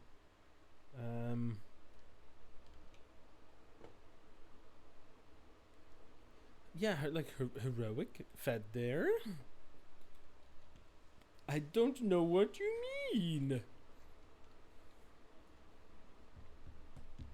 I do feel like one of the problems with this deck currently in this build, now I could be wrong, but I'm just getting used to it. But it really feels like there are too many tap lands. There are too many tap lands, I think.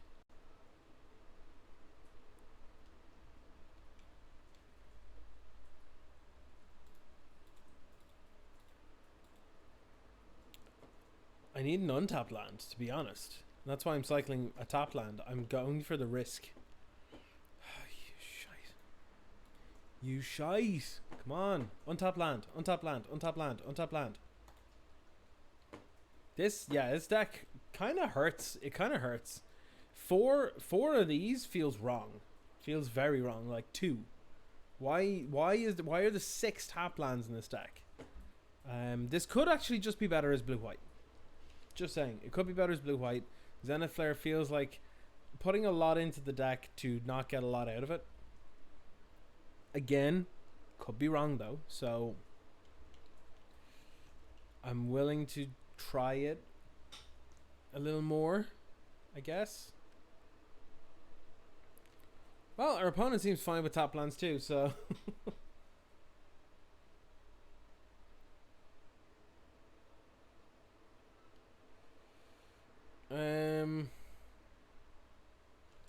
Pyromancer's a pain in the ass.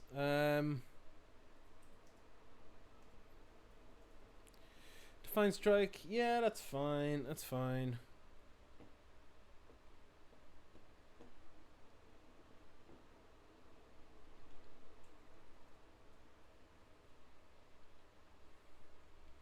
So they're going to target Dreadhorde Arcanist with this Defiant Strike, and I'm hoping that this does not draw them a card if they cast this, targeting the Arcanist.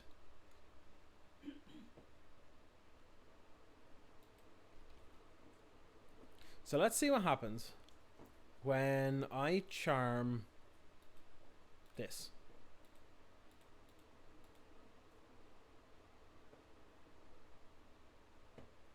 Do they now draw a card? No, they don't. Haha. Haha. Now I have to cycle this.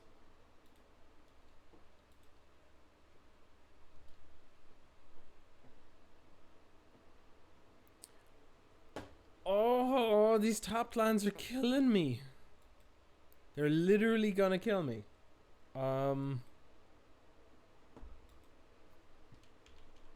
Yep. Alright, that's oh, okay. Hey, Doc Lobster, how's it going?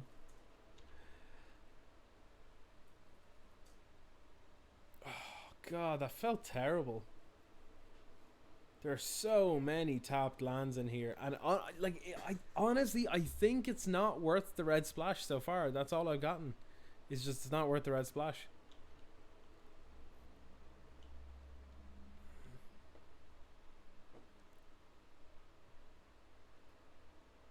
I forgot to cycle this bloody Typhoon. Alright, well at least I'll draw this. Or I'll draw off this. Yeah, that's fine. Cast this. Get this out of my hand and drawing more cards. Okay, okay, okay. Untap land, untap land. Alright then, alright then.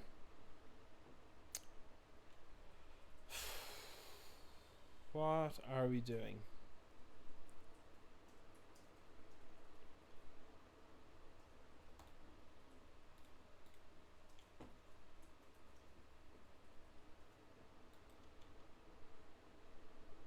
Playing the fox and passing the turn, I think, is a line.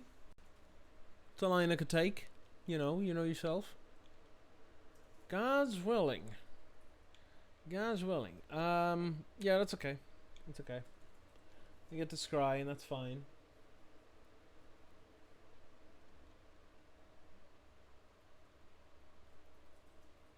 Their deck's working. But it's mostly because I haven't drawn ways to interact. But I don't know. We'll see. Like if I get a sweeper, I'm pretty set. Because they have like very few cards left in hand. They're basically all out on the board. kind of alright with that.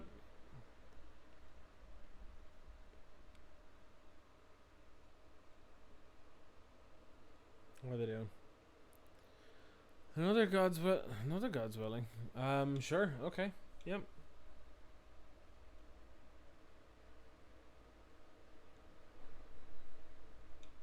Pro white.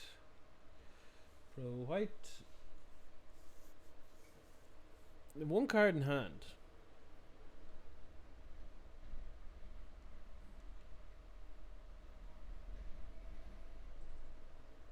Uh-oh, what are they casting? What are you casting? Dyna charge. What? Like, no. But oh, this is horrendous. So if they, no, you're not. No, you're not getting it. No, I'm not allowing this. This is horseshit. You're not having it. No. Random card rival. That just happens to be kicking my ass. This would have given this +3/+0, and that might have allowed it to cast it for overload. That's why I countered that one. But there's no cards left in hand, so like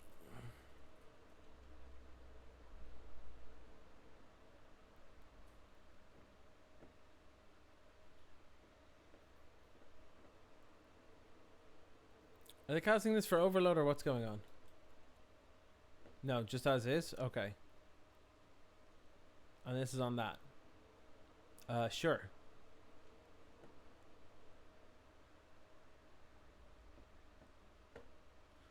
What's my best out here? Probably trading the Fox with the Pyromancer, right?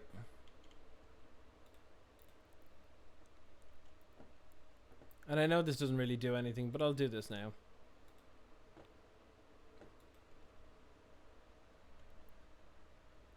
Supreme Verdict.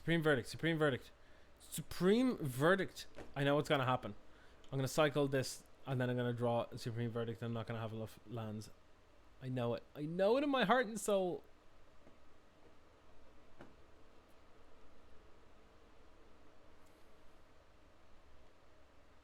No idea what they're at. No freaking idea. Okay. Just try and figure this out. I guess I can cycle irrigated farmland and what does that get me? I guess it gets me one card closer to a Supreme Verdict.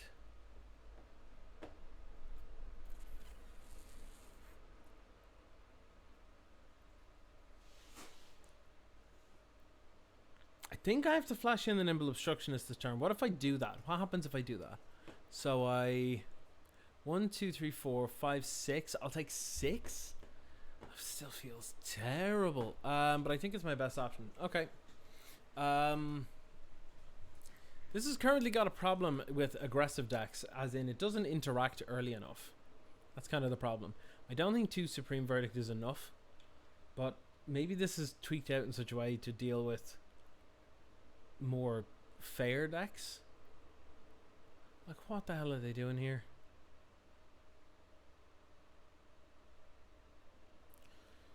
Yeah, Luris is a, yeah, that's the thing. Okay, so we have to draw. Oh, this hurts. We have to draw Supreme Verdict like this coming turn.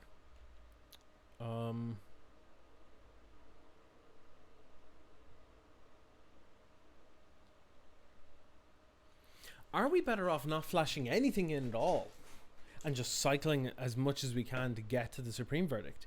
I think that's their line here, because if I flash in this Nimble Obstructionist and trade with this, I take 6 and I'm still facing lethal on board and nothing's changed. So yeah, I'm just cycling cards out of this. I have to cast a God's Willing, like big whoop. That doesn't do anything. I'll take 7, go to 2. Like, I have to cast Supreme Verdict next turn or I lose the game. So I need to give myself the highest number of outs to do that. So plan is being changed. Taking no blockers. Taking 7. Going to 2. Cycle Flourishing Fox.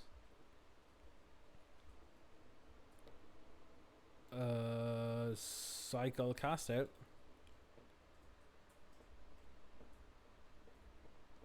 Uh-oh.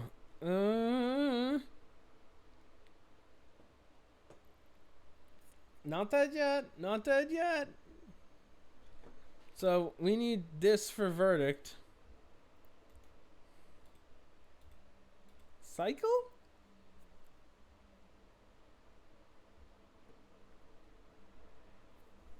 Oh no, that's us dead. Yeah, that's us dead. We're dead. There's no... Yeah, you know what? If this is splashing red, this should have Deafening Clarion in it. If this is splashing red, it should definitely have Deafening Clarion. Holy crap. That would be amazing here. I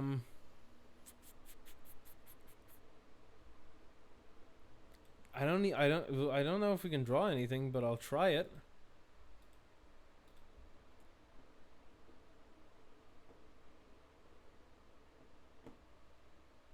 Nah, we're borked. That sucked. This deck does not feel as fun as I thought it would. Now, obviously, you know, we've lost a couple of games, but that's no big deal. That's no big deal. No, I'm joking. It does feel fun. It does feel fun. Cycling's always fun. Yeah, it feels like it needs more sweepers, though, for sure.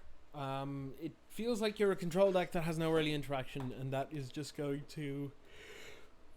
Well, it's just going to die to everything. This hand looks decent, though. I will say, this hand looks pretty good. We got all the colors we need. We got... Yes, it looks good. Would Anger of the Gods not be better?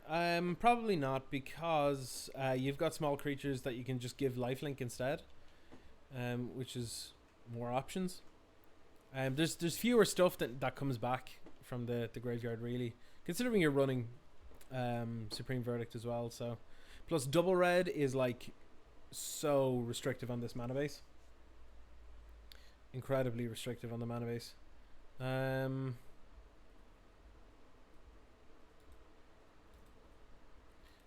We're probably against an inverter type here, but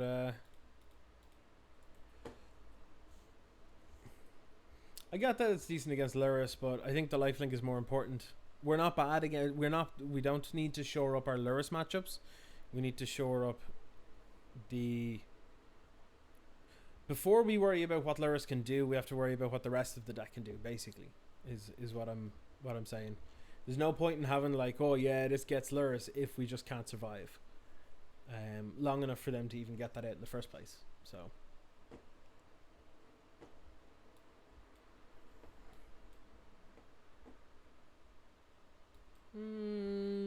what are they doing?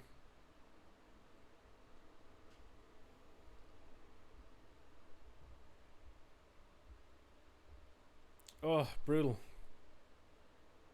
Brutal. Probably get rid of neutralize here. Yep. Yeah, that's pretty good. God. Brutality is always a beating. Never isn't a beating. Yeah, let's just play this and pass.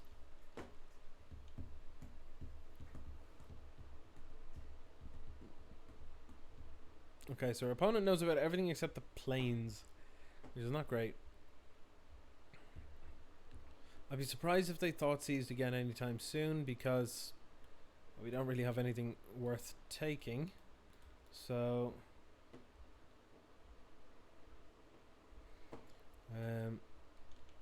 more the idea that Lurrus stack could be using this graveyard a lot. The Lurrus stacks don't actually use the graveyard all that much. Lurrus is normally just like a backup plan. That if they if they've lost their main offensive force. But If it's creature based and exile them before Lurus comes down. Yeah, like, it's fine. It's not for this deck. It's definitely not for this deck. Definitely Clarion's just the better sweeper. Especially if you have both red and white in your deck. And double red, like I said, is you have to warp your deck so that you can double red and also potentially double white for Supreme Verdict. And Verdict is the better choice over Anger of the Gods, so I would sooner go with whatever's easier to help cast Verdict. I guess I'll Clifftop Retreat and I'll pass the turn. Yeah, Verdict is just kind of gross. It's getting expensive as well. It's getting expensive. Where are we at with that price on Verdict? They're casting Inverter now.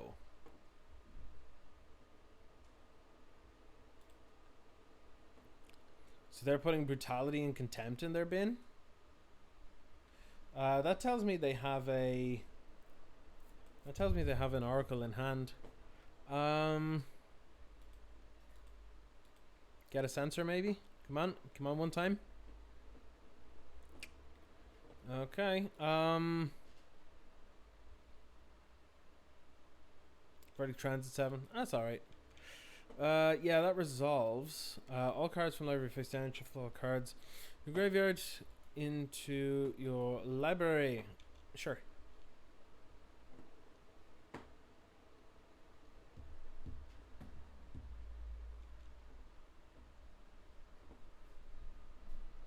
So, yeah, I'm just gonna cycle this. Not helpful. Need a counter spell like right now. No, god damn it. I need this to be a neutralize. Ooh, deck. Why would you do this? And before this is a neutralize. I mean, it's something, I guess. Yeah, we're dead. They just slammed Inverter.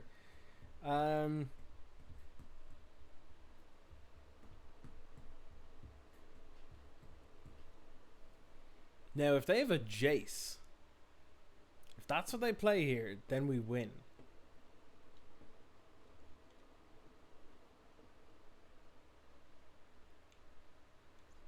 I mean, I'm taking 6. Yeah. If their win is a Jace, yeah.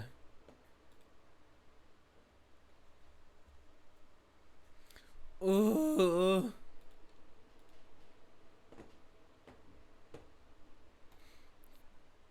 Yeah. This is what playing against Twin feels like. Horrible. All right. Lantern's kind of okay, but it's not great. Dispute is fine.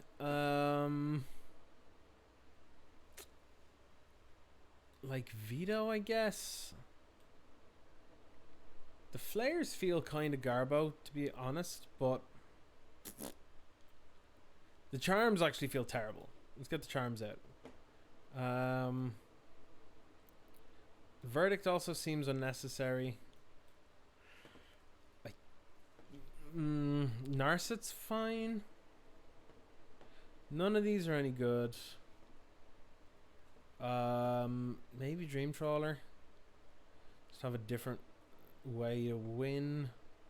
Might just go in hard on the Flourishing Foxes, maybe. It's hard to tell. Yeah, what borks this deck so hard is the number of tapped lands. There are so many tapped lands. There are a bunch of check lands. There are like 8 check lands, 7 check lands, and 6 tapped lands that cycle, which I don't think they need to go that hard on cycling. I really don't. This seems fine. Let's just go with this. Dream Trawler doesn't seem all that good because it doesn't line up well against Inverter itself, which they can if we go long. They can just play the deck or play that card and just kill us with it. and Dream Trawler seems kind of garbo against that, so I think I'm keeping this.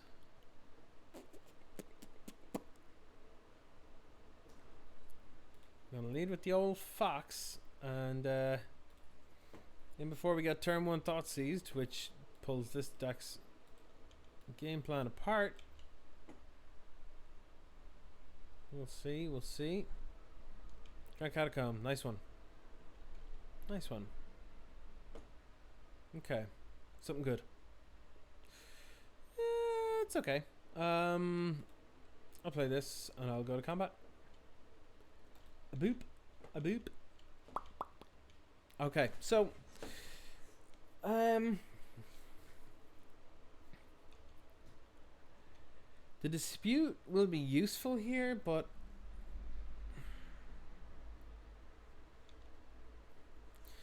was tempted to dispute that opt, but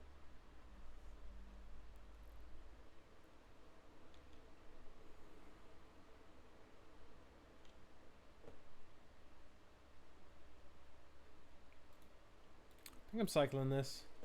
Your opponent assaulted your opening after they ripped Ulamog out of your hand, only for me to draw another immediate. I mean, it's the Thoughtseize effect, isn't it? You know, you get a Thoughtseize and it's exactly what you draw off the top. Yeah, shocking this in.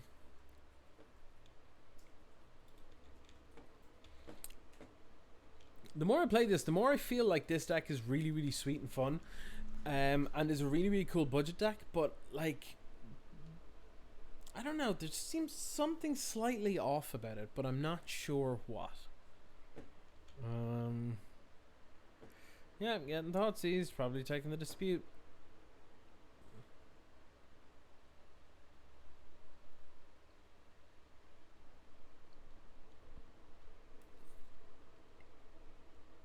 See, if they take the dispute, then I can't neutralize Antcycle, Illumination, or Shark Typhoon. Oh, they took the Typhoon. Oh, that's a pretty reasonable call as well, actually, yeah. Yeah. Fucking excuse me? How dare you?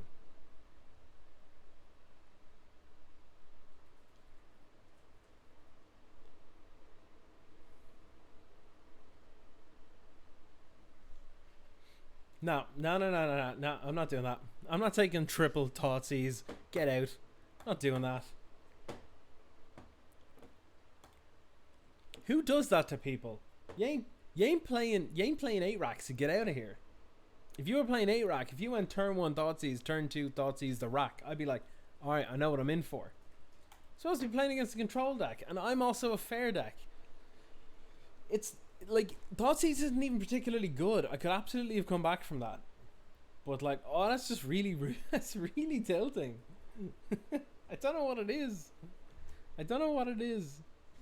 It's anything that stops your opponent from having fun is just never really that fun. It can be fun to play, but it's an imbalance, you know. I'd love to play first. Yes, reveal Zerda.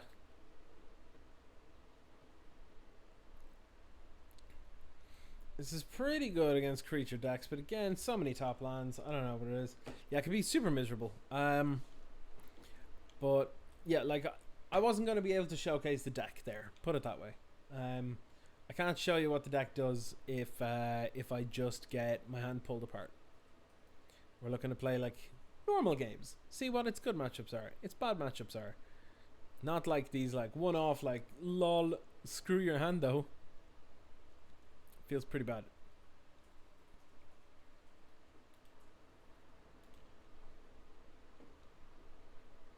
But this, like I said, if your opponent's playing something that is just basically a discard deck, you know, like 8 rack or whatever, that's fine. That's fine, because what they're lacking in aggression, they're making up with the disruption. So you know, it's okay. But yeah, it's a thing. Okay, so we got some sort of Rakdos at plus something. Don't know what yet, but we'll see. Temple of Malice is an unusual one to see, though. You don't see it often. Is this like a pioneer version of... Could this be a pioneer version of Rakdos Sack, maybe? No, that doesn't... That wouldn't run Temple of Malice. It barely runs Temple of Malice in the standard version. Yeah.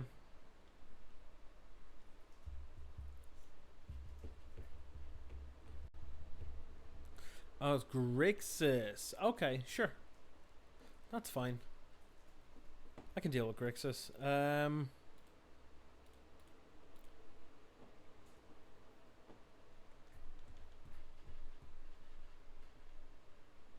Sulphur Falls being a nice land, but not a nice draw over the opponent.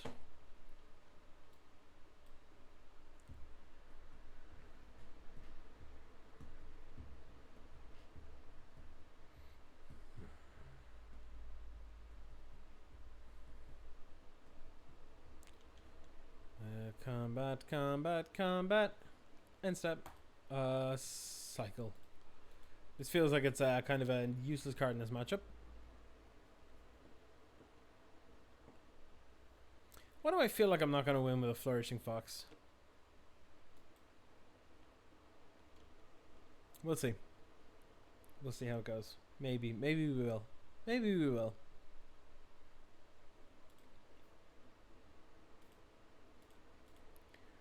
Well, I can at least cast this and, like, you know, pass the turn. Just get stuff out.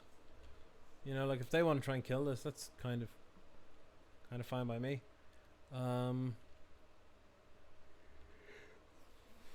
It'd be funny if they tried to K-command this, because I would definitely snap a sensor off for that one.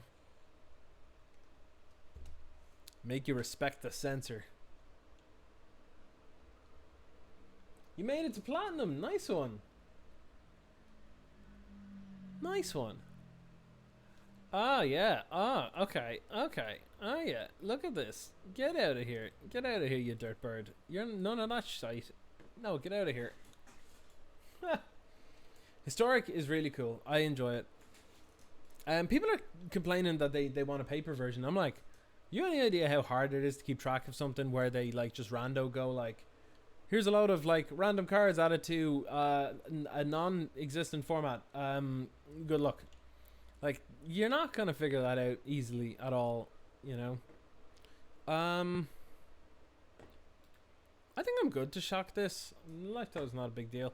But also, like, they are very obviously dealing with it in such a way, like, they have suspensions and all this kind of stuff that allow you to, that allow them to implement new things or ban things quickly, add new cards, change all sorts of stuff, that if you were to put it into paper, they have to then allow for paper consideration. So like the chances of them ever putting that into paper is like super slim. Like, I think just leave it as a digital format, and it's fun, it's fine. Like, it keeps people going to Arena, it's all good. Reprint them all in the historic master sets. If they did that, I'd be fine with that too. But by the looks of it, like everything that's going into the historic anthology set so far, like if they got to like 10 of those and then released a historic masters or something, like what kind of weird ass draft format are you looking at there, you know? I don't know, it seems real weird.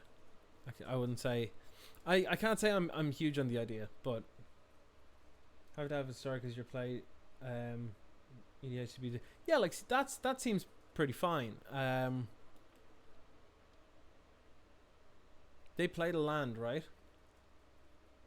They played an island, yeah. So that means I'm pretty good to hardcast this.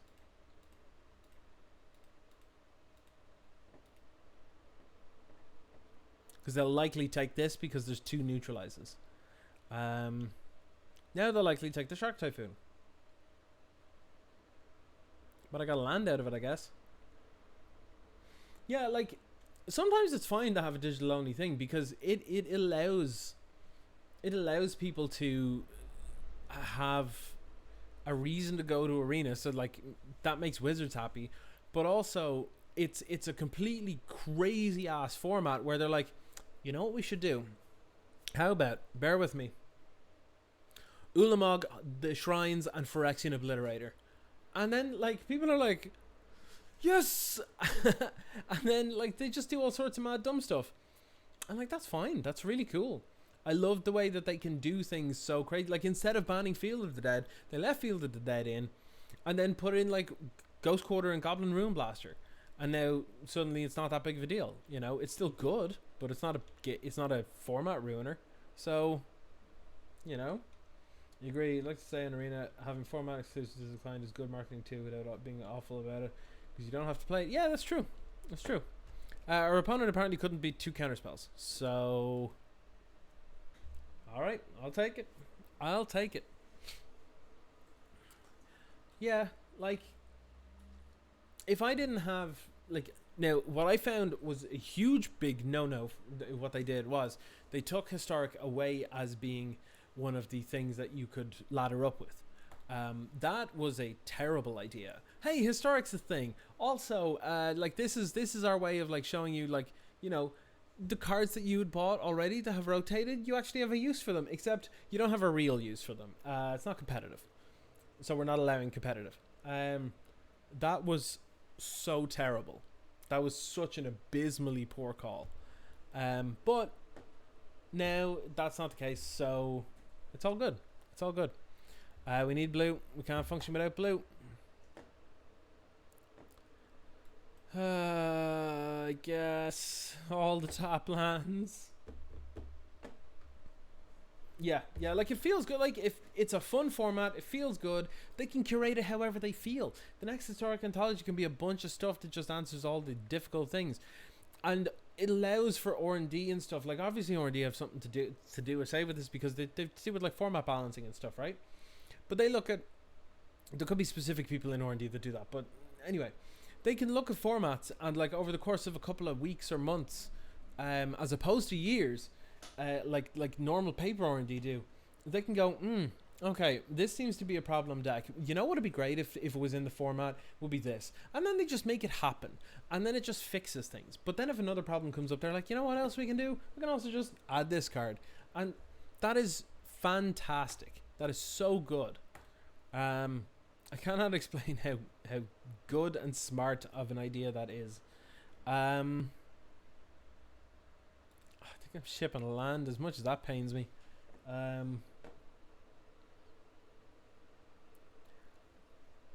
Feel like we're gonna lose this one. This is probably blue-white, but however.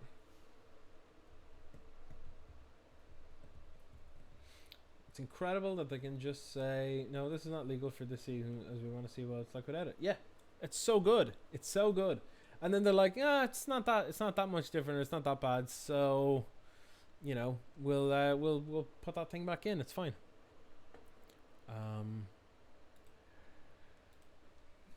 Yeah, not gonna lie, the number of top lands in this has been upsetting. I would sooner build a cheaper version of this that doesn't run Zenith Flare, that had other ways to just incidentally gain life in the main deck, and earlier interaction rather than what I'm playing now, or add Deafening Clarions, like 3 or 4 of them in the main. Yeah, something like that.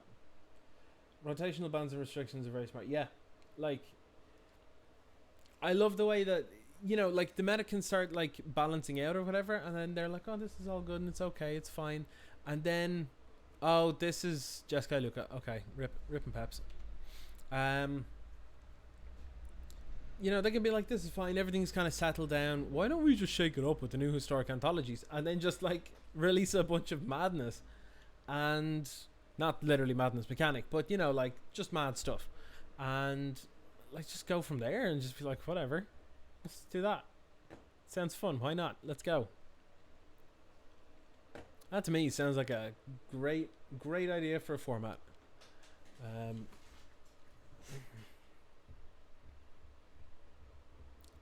There are a couple of cards that I would really not like to see in the format. A couple of cards like they'd suggested like Bob and Wormcoil Engine when they were first talking about Historic, and both of those I was like, no, please don't, please don't. I'll quit Historic. I don't want to play against Wormcoil. I definitely don't want to play against Wormcoil.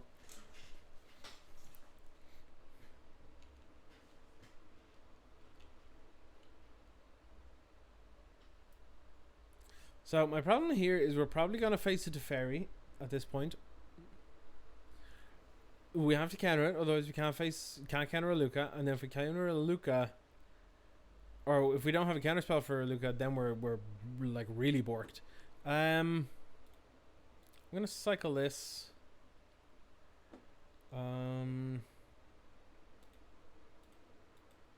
Cycle this. Maybe I should just be aggressively cycling like much more. That's what I'm gonna try for this game. Just aggressively cycle like way more.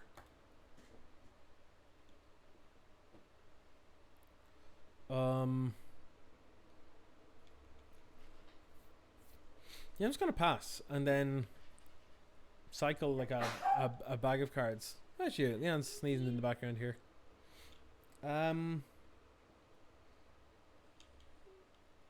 Yeah, this is weird.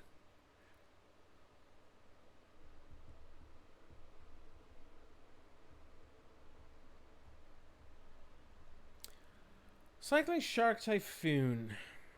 Burnseye says bless you. Yeah, cycle Shark Typhoon, that's fine.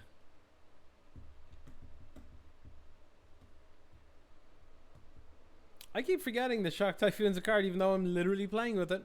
And yeah.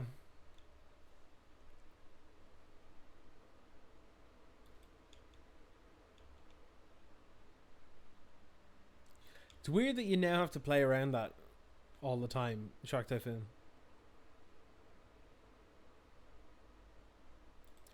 This is gonna feel so good.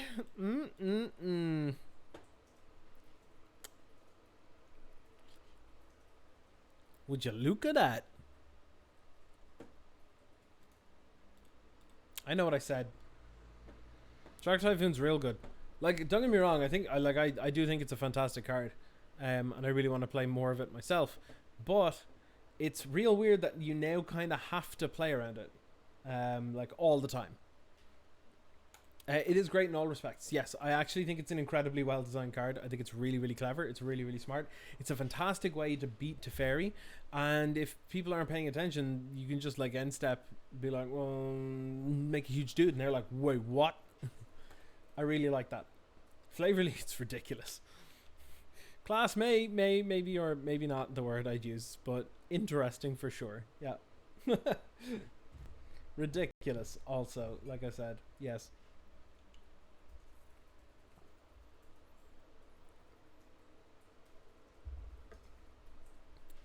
My opponent is on 66 cards in library. It's interesting that Mill basically became non-existent now as a result. Now, I know it was already like a fringe deck in a lot of formats and stuff, but it's really actually just unplayable now that Yorion's a thing. Literally unplayable. It is just wacky enough to be great. I think you're right. Wacky's a word for it, yeah. Wacky's definitely a word for it.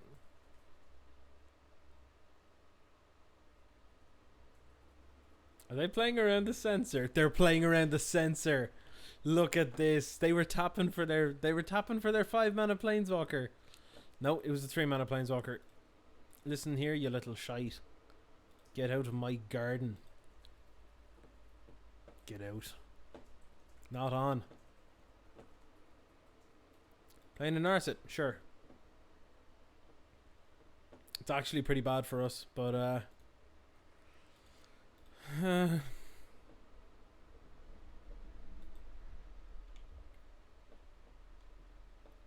need a Zenith Flare. Zenith Flaring Narset would be great. Oh no, they have a fires. We're dead. We're dead. Oh, we're so dead. It's gonna sound weird, but like if they just untap on Luca, we're dead. So this is not a bizarre line to take in all situations. Yeah, because they could just untap, go fires Luca, and they were dead. So yeah, it's basically just helping us to survive another turn, essentially. Even though the creatures themselves weren't important. It's weird. You would have taken that line too? Yeah, yeah. I mean, it's not going to be particularly impactful in this matchup anyway, so may as well use it where it's safe. Or going to be of some kind of value. So yeah, you're right.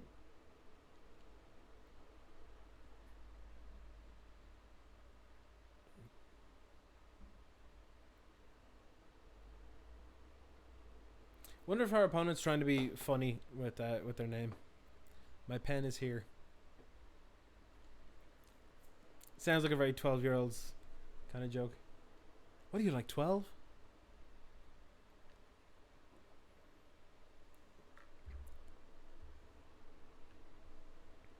Come on, opponent. All you have to do is slam fires. Let's go. Slam fires. GG. We can go to sideboard. It's impressive how regularly these decks find fires even with 80 cards instead of 60. It's quite surprising. Fires of Invention. Yes.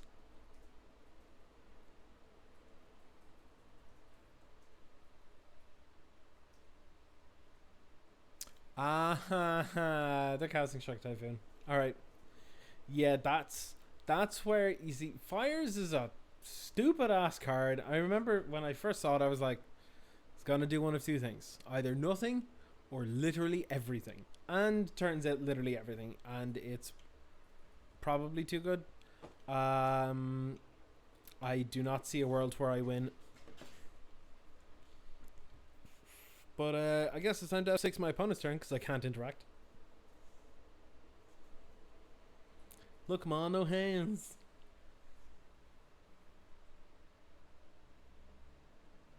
This is a 24 land deck.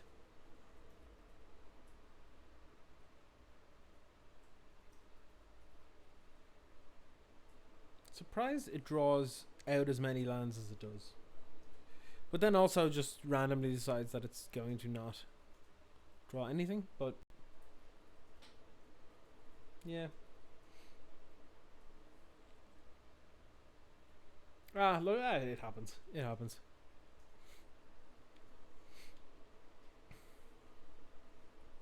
Nine out of 24? Nine what? 1, 2, 3, 4, 5, 6, 7. 9 lands out of. Oh no, it's actually pretty reasonable because 24. Hold on a second. Oh, that sucked.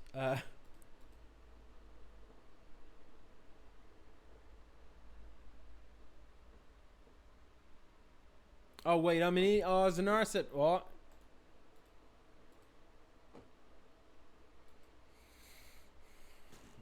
I've cycled into a Narset so many times. Well, the thing is, because of the Narset, I couldn't do anything there because the Narset shuts down everything. Because anything that I could have done, well, I suppose it could have been an instant speed, but I don't know.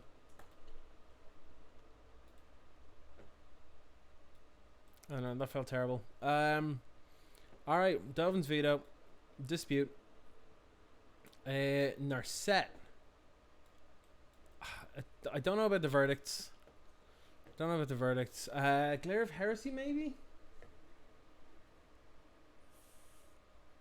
What would we be killing with that? Like Teferi?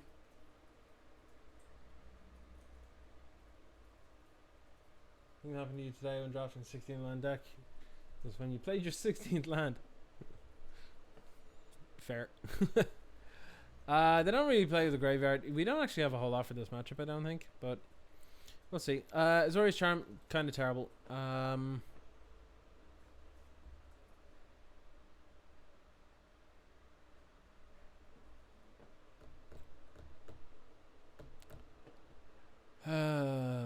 we'll leave a verdict in.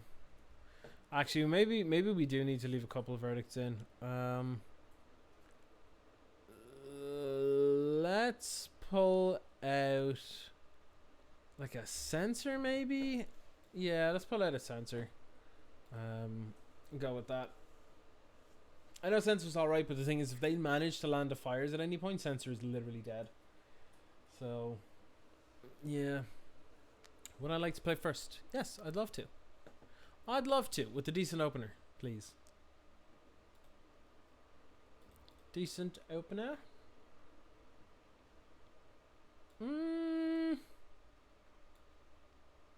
I guess this is okay. There's no white, but that's fine. Yeah, I'll go with this.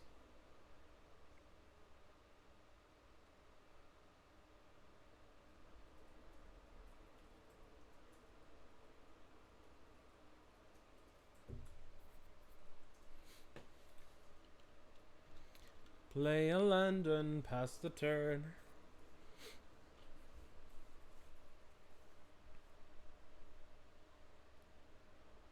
They're playing a London, passing the turn also. Alright, so Sulphur Falls. Ship a turn.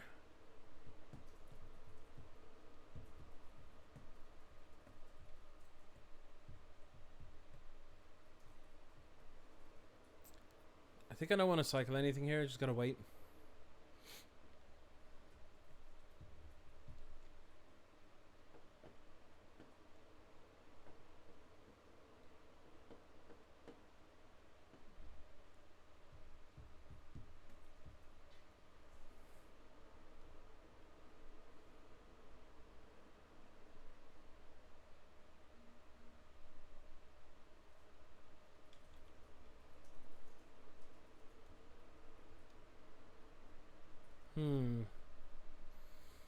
So, I think well, this is weird because I kind of need this clifftop retreat. I need a white source soon. But I can't really play it now because if I just play that and pass and then I go to ferry, I can't deal with it. So, this is the choice I have to make. Feels weird, but yeah.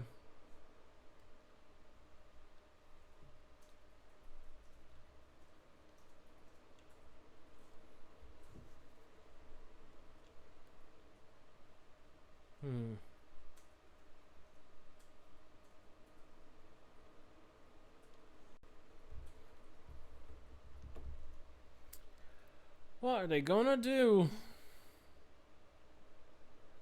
If they just play that tapped, I'm gonna flash in Obstructionist, I think.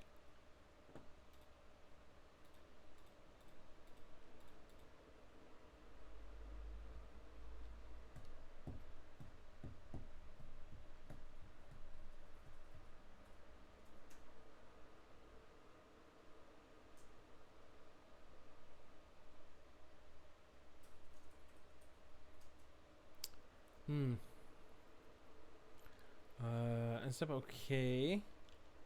Okay, untap. Weird ass draws, but alright. This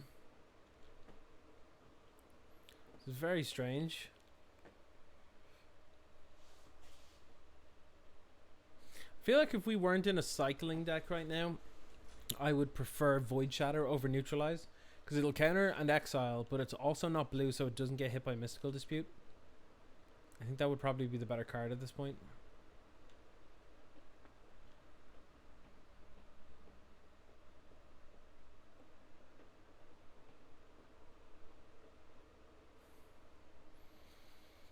Oh, the Chandra's fine. It just kills the thing. It's not that big of a deal. That's okay.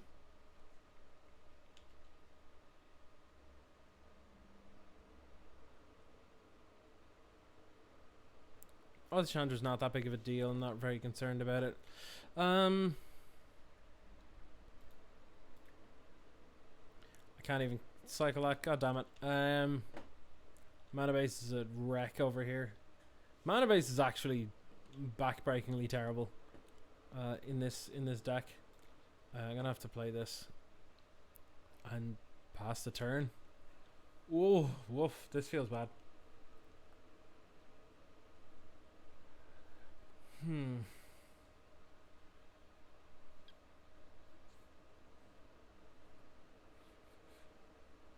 Okay.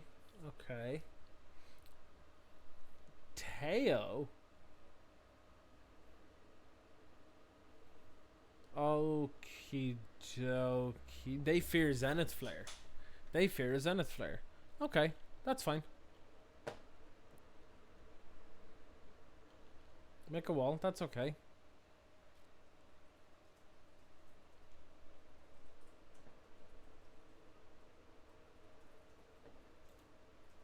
I'm a cyclist.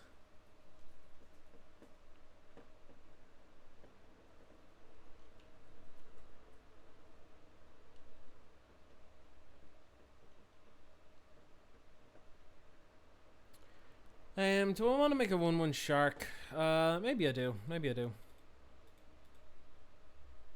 Well, actually, no, I don't. I think that might be how I win the game.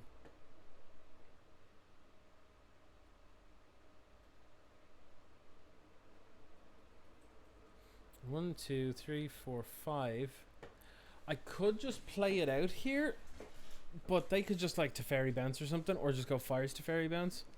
So I think I'm actually just going to play this tapped and pass.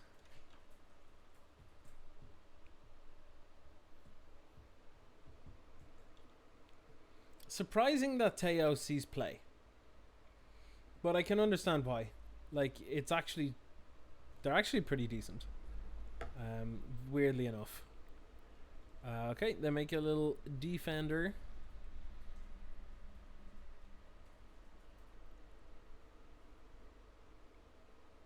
The 5 cards on hand. They could Yori on here, but it's likely that like every card in their deck is just gas. So it's quite likely that they just slam a bunch of stuff.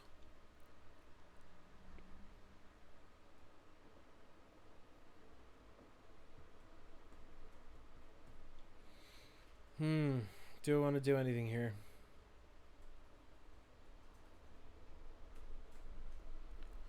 Yeah, I might cycle this.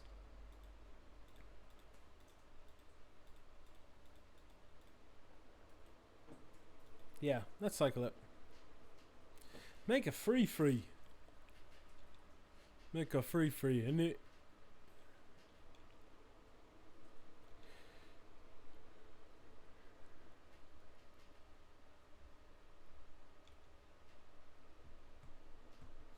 Veto's nice.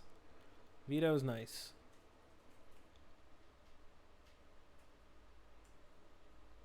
Okay, Sulfur Falls. Combat. Let's just boop Teo, so that we have that out of the way. Wouldn't be surprised if we saw a Shark NATO here.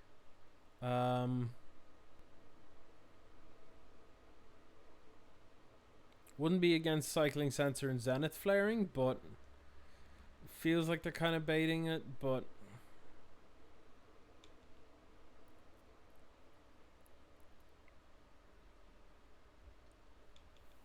yeah, pass turn. Feel like there's one coming here though.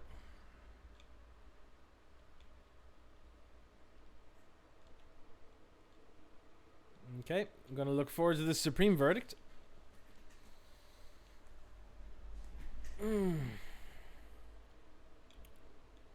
Baffling End.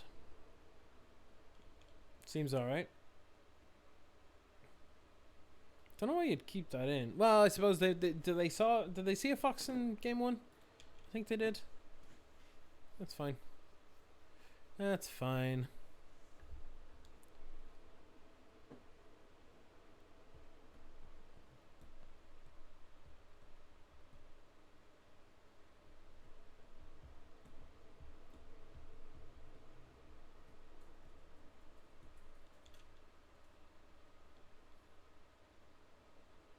Okay, okay.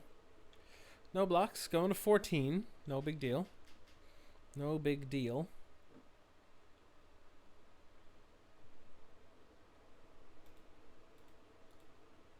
Cycle sensor. I think I'm going to keep what I have in my hand.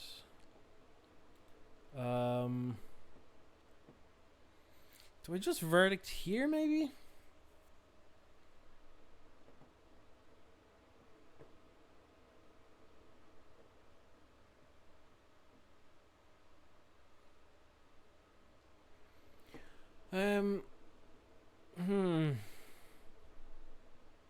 If I verdict here, then I won't be able to neutralize and Dovin's veto, so they'll be able to protect them getting down to Yorion, which means that they'll flicker the Chandra and the Omen of the Sea. I think I'm better off just passing the turn.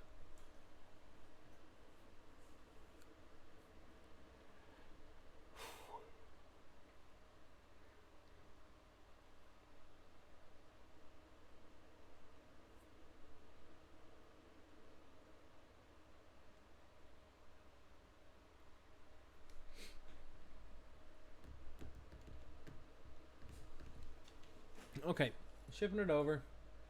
Can also hold up this counters for a bigger haymaker if I have one. Yeah, correct, yeah, for sure.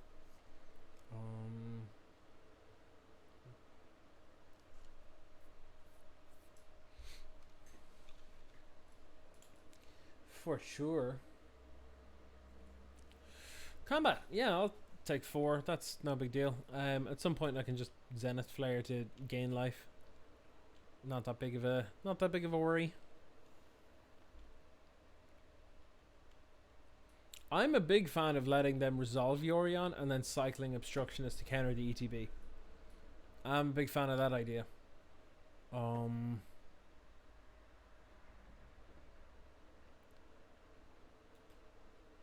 okay with just killing this, to be honest.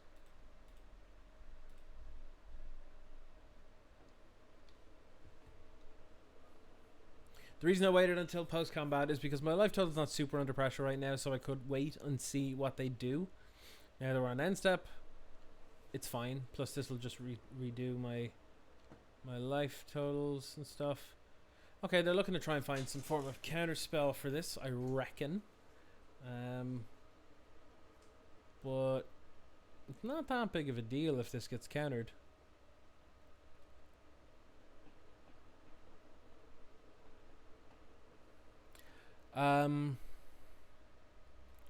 At some point we can play at Zerda, but I have to be sure that I don't then want to rat the board, if that makes sense. So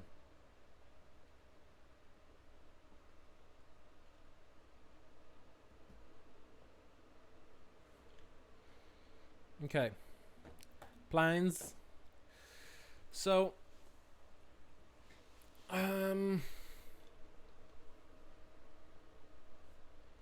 maybe just Zerda?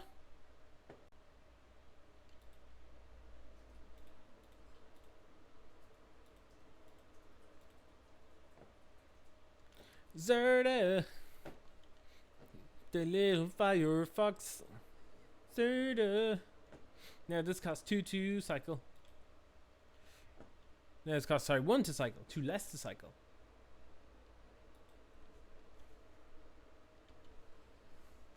Well, so far this deck is holding up. So far, sort of holding up.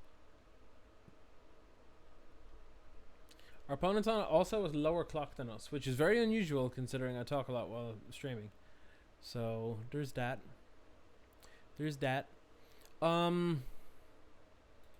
Yeah, that's a hard no from me, dog.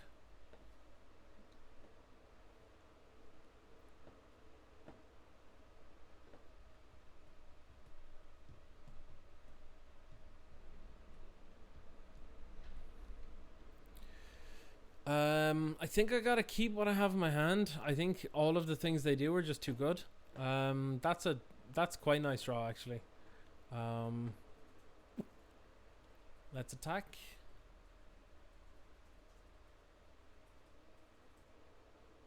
Attack with little Zerda Dawnwaker.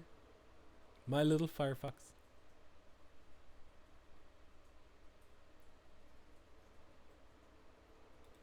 Boop, boop, boop. Overall, so far, I have to say, normally, companions would be something I would bitch and moan about. I've been kind of enjoying them quite a lot.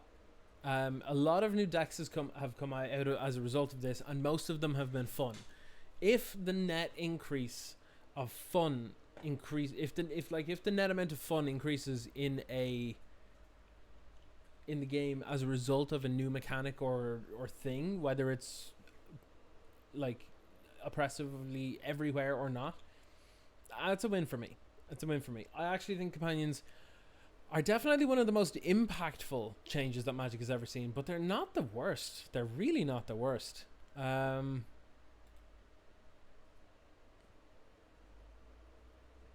It feels like this is something that warrants countering, but I'm going to cast this first.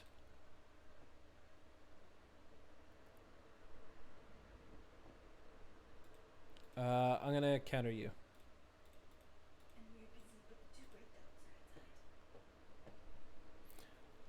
Leon's drawing my attention to two beautiful doggos sitting outside.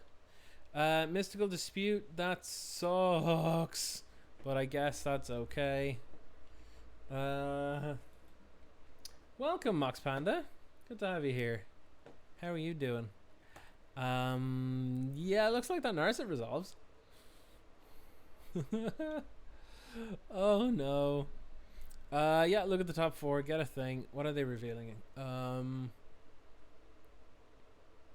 Luca. Oh, surprise, surprise. Surprise, surprise, surprise. Alright, alright. Well, we have the Obstructionist for this. Very, very, very specific situation. We're gonna have to discard. We're basically discarding this in order to make this happen. So that really hurts. We're not drawing a card off of it because of Narset, so that's rough. Another hot ass day in Mississippi, doing some work. Good stuff. Good stuff. Well, welcome along. We're playing some Jeskai Cycling in Pioneer, and it's been fine. We've got a lot of tap lands. Where were you a turn ago? Okay. Okay, let's be real. What we need to do is we need to get rid of that Luca.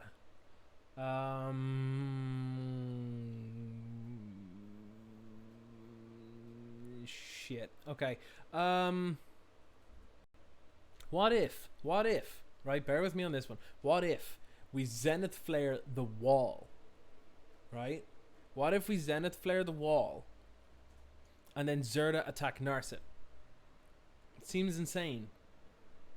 But that just leaves them with a Luca. Out of the two cards that they have in their hand and the one card that they have yet to draw, they have to get a creature in order for Luca to work, and all that'll happen is they'll probably just take the Zerda, in which case we can Supreme Verdict. So at this point I don't think it actually matters all that much. Yeah, I'm just going to Zenith Flare the wall. I talked myself into it. I'm doing it. Blow the shit out of that wall. Get wrecked. Okay, attack Narset. Yep. This way we can cycle the Triumph. Yeah, yeah, it's not a great option, but it's there. Because like taking up this exile the top 3 cards of your library, it's only creature cards that happen with the thing, so like they have to have a very specific set of draw. Oh god, what? Can't cast spells with even converted mana costs. Well, this is gonna suck, isn't it? They have a Dispute as their last card. I can feel it. Oh, come on. Don't have it. The one time. No. Oh. No. The last card? Really? Oh. Well, that's how you do it. That's how you do it right there. You just cast a Void Winnower. Oh no. Oh no. No. At least I didn't play this Triumph because Yeah, even if all this happened, I wouldn't have been able to stop it because it would have come in tapped.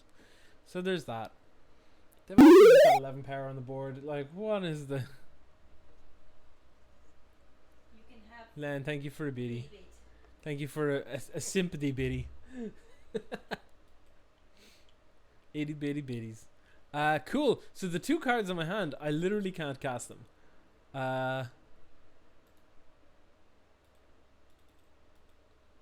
Oh, this is not good. This is not good.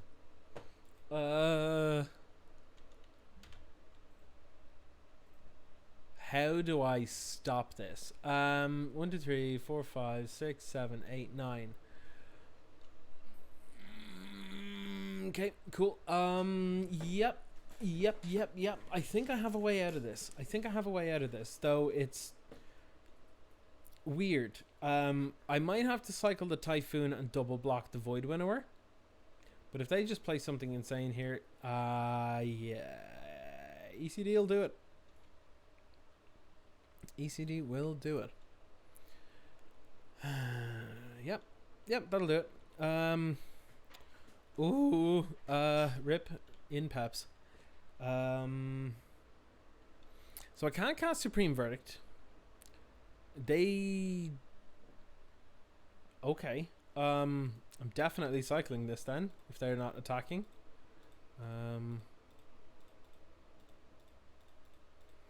Because this isn't a spell, I don't have to worry about things getting countered. Come on. Don't draw me an even spell, please, I'm begging you. Or a land, for that matter. Oh no. Okay.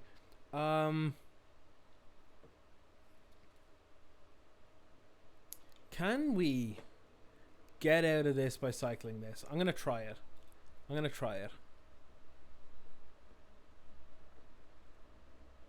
Like, all of our removal is for CMC. Supreme Verdict, cast out, Zenith Flare. Oh no. Oh, this is bad. Oh. Do I have anything that deals with it? I don't think I do.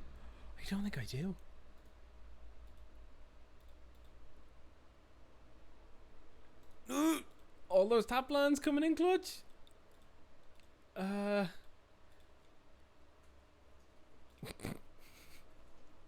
Really? Okay. What if?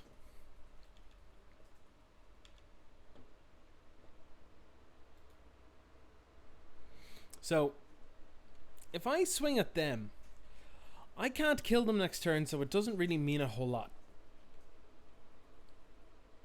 Swing at Luca, it reduces our chances of actually just full on killing me, so I think that's the best thing I can do. But they could also just cycle something here and like cycle a... No, okay, they don't have anything. That's fine. We are teetering on the edge here. Things cost less to cast, or more to cast. Yeah.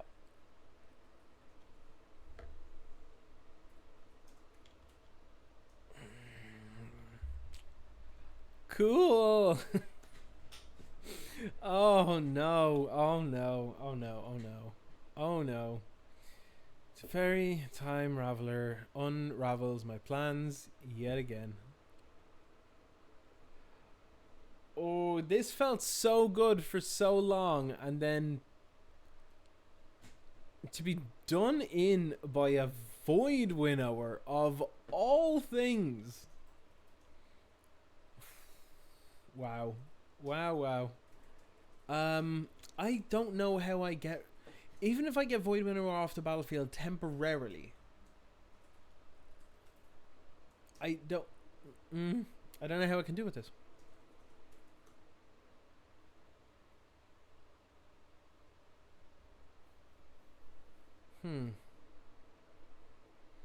Oh wait, I'm just reading Void Winnower. It's a good job I didn't take that Sharknado block line, because the tokens are 0, which is an even mana cost, and I forgot that Void Winnower says that your opponents can't block with creatures with even mana costs as well.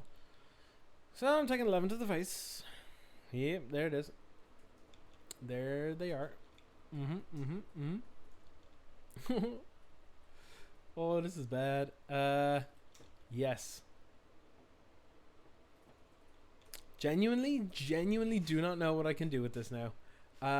Against the Yorion, like the Yorion Luca decks do actually have this in the board. They actually have that in the board, and that might actually be reason enough to run like one, like time wipe or something, or cleansing nova maybe. Cleansing nova might be all right because then it'll blow up all this stuff if you wanted to instead. If they didn't have any creatures out, so that's something. Yeah, maybe that's a good call. Because that's 5 CMC, so yeah, that'll do it. That will do it. Well, got wrecked. All right. Let's have one more quick game. Hopefully, gotta get myself ready soon for F&M at home, obviously, because we're being safe and good, and the LGS is closed. But it's a brawl tonight, standard brawl, which I look forward to. Well, our LGS's one is standard brawl. If you it's a Lura stack. I'm gonna mulligan. I might keep. I'm gonna play. No, this is not good enough.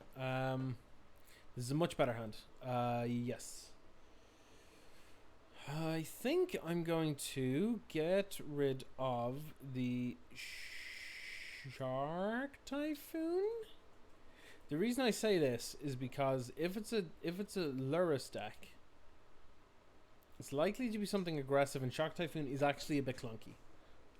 It's a great card, but it is a bit clunky. So I think I'd sooner go Flourishing Fox, Psycho Hieroglyphic Illumination, go from there.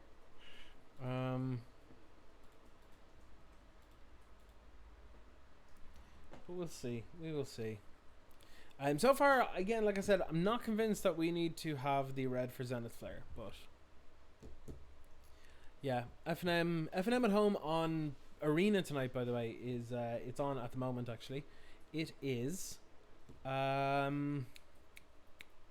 what's it called? Historic Artisan. That's the one. Historic Artisan. We're against some sort of Insol Lurus build. Well, I'm intrigued.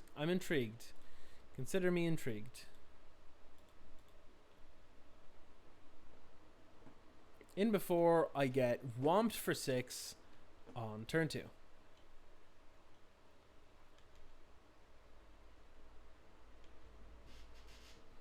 Should have cycled there, but I think I'd rather keep up the blue for bluffing Mystical Dispute just in case they don't fall for it, but it feels like they're just going for it. Yeah, that'll do it. Oh, this is bad. We do have some good sideboard cards for this though, so that's something.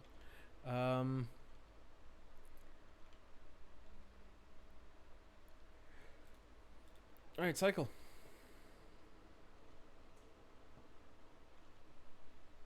Very intrigued to see how this build plays out.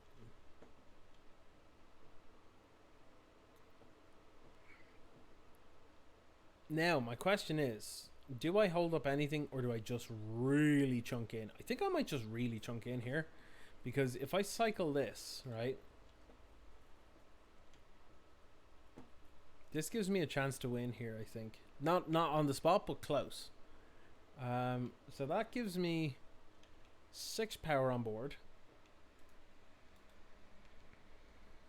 Why did that go to combat before I had the chance to play another land?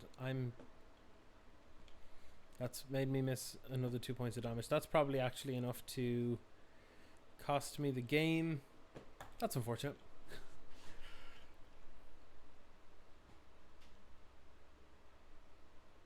Yeah, I don't think I can cycle enough to win next turn, but maybe.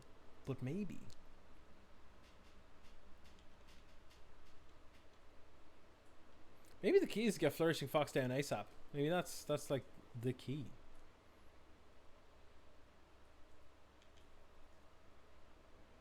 I'm aware that they can potentially just kill me, so we'll have to see how it goes. like ginger brute before combat would have been a better thing to do, but okay.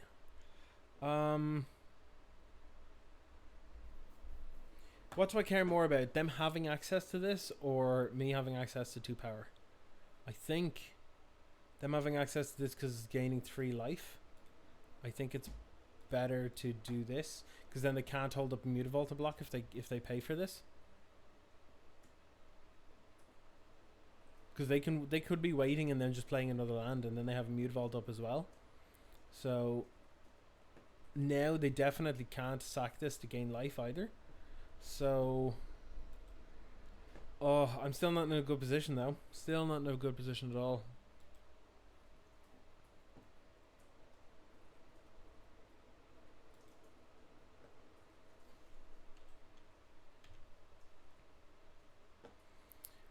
I can't attack. Unfortunately cannot attack. Oh, we might have to do some trading here. It's gonna be really, really rough. Really rough. Pun intended, you know, with the flourishing foxes and all that.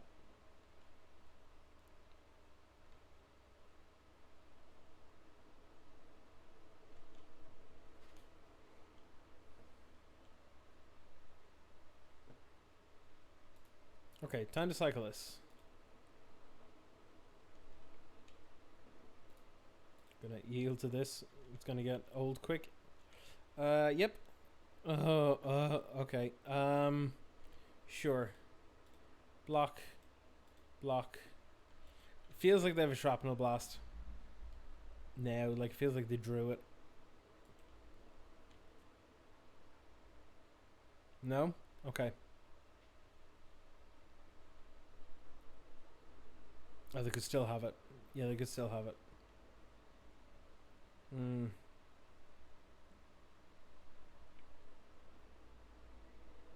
This feels shrapnel blasty, but Stonecoil. Okay, Stonecoil, I can kind of live with. I need something good off the top though.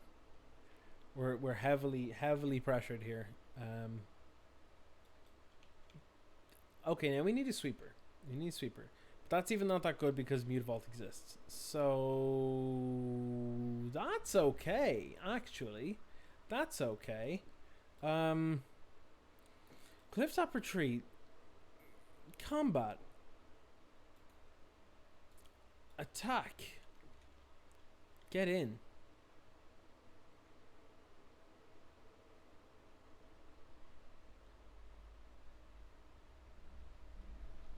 What are you gonna do, opponent? What are you gonna do? Oh? Oh?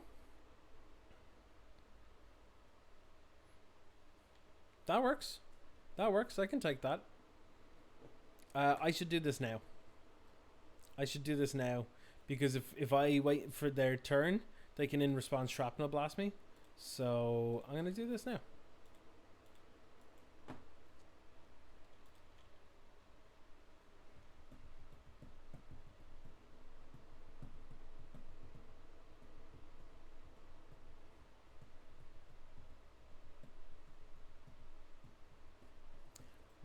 Yeah, if anybody's playing Historic, by the way, and have any cool or interesting lists, let me know, because I want to start doing Historic from next week, if at all possible.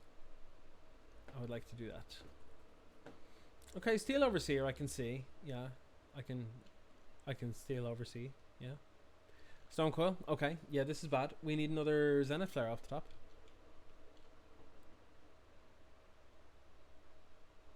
It's something. Do. Unfortunately, I won't have access to the Historic Anthology 3 until at least some point next week, but I'll happily take a look. Now, is this worth attacking? Yes, this is worth attacking with, for sure.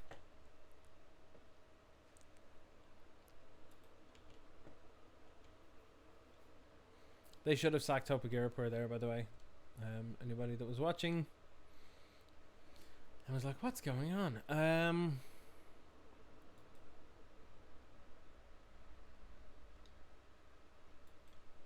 I adore them as well. Yeah, they're great. Creatures I control gain lifelink until end of turn. I'll gain 4 off this. I'm starting to put them out of range, or starting to put me out of range of them a bit, which is quite nice. This feels like the way this deck should be played. Less like a control deck, more like a kind of weird tempo deck, which I quite like. Sensor feels like an upgrade for this deck compared to the standard version. Maybe we just played the cycling deck in standard in Pioneer, but with like Sensor and like Cast Out and Deafening Clarion. That seems like I would go for that. Splash for stuff like Sensor and Hieroglyphic Illumination instead. I'm liking this more. I'm liking this idea more because it's more proactive. It's more proactive, and I think being proactive is pretty important in this situation. In most situations at the moment, like, you want to be proactive. Look at the Fires decks. Look at Modern with like, well, everything. Like, everything just wants to do its thing and kind of just not care. Okay, I feel like that was not ideal for them. Not great for us, but not ideal for them either. Because they're still dead to us. Oh god, really? Are you gonna tease me with that? Alright. Let's check it out. Let's see what they got. We got a Zenith player on top. We might just win. We gotta bottom this. We gotta bottom this. Ooh. Okay. Okay. It's pretty much down to their next draw and our next draw. They can hit us for 6 here with what's on board. But I don't know if that's enough.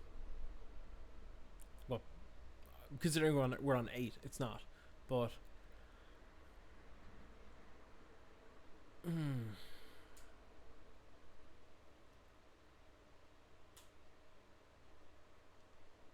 don't have something stupid. No.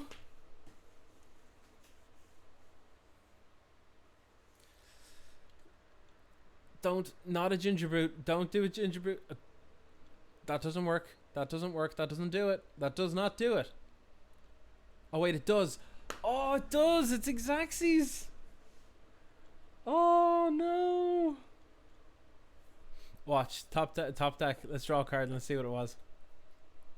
Ah, land. Of course. Cycle Fox gets nothing, and we die.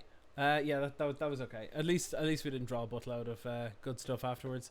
Okay, so Blessed Alliance seems insane here. Verdict. Yeah, Verdict is good. The things that seem bad are pretty much like these. These seem kind of really hella bad. These actually seem way too slow in this matchup. So I would be inclined to take out like all of them. Just straight out, gone.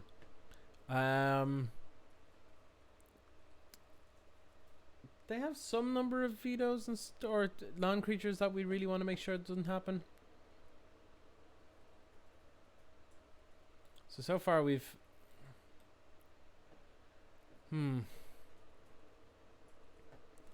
taken out the Typhoons. We've brought in these. The neutralizers feel way too slow. So instead, I kind of like the Dispute. I know I have a lot of colorless stuff, but a lot of the Ensoul stuff is blue. They'll likely bring in Disputes of their own, which is also pretty important. Dream Trawler won't cut it. It lines up terribly against the size of their creatures. And veto, that's the question. Veto. I think I would prefer to veto and then just get rid of the neutralize. This just feels, yeah, that feels pretty good. Well, looks pretty good. Yet to feel it, but We'll give it a go. At least it's nice and quick, though. Nice and quick. Would I like to play first? Yes, I'd love to. Here is my Zerda. Look at my companion.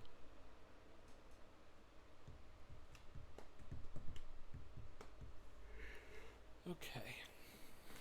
Let's see what we got. What do we gotta do? Do I want to keep this? This looks pretty good, actually. He's got a lot of ways to deal with stuff. We've no pressure, but like that's fine.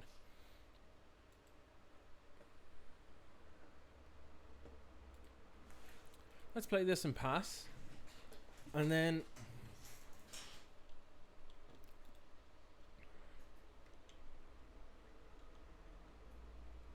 let's see. Stonequill, sure. Ornithopter, sure. So this is the build that runs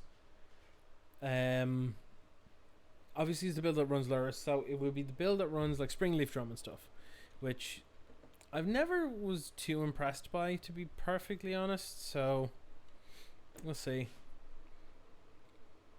So this is an interesting spot because they're likely to install something here, and I'm very likely to just let it happen. Ghost Fireblade, a little bit of a different story. We kind of have to counter that because we need to make sure it never stays on board.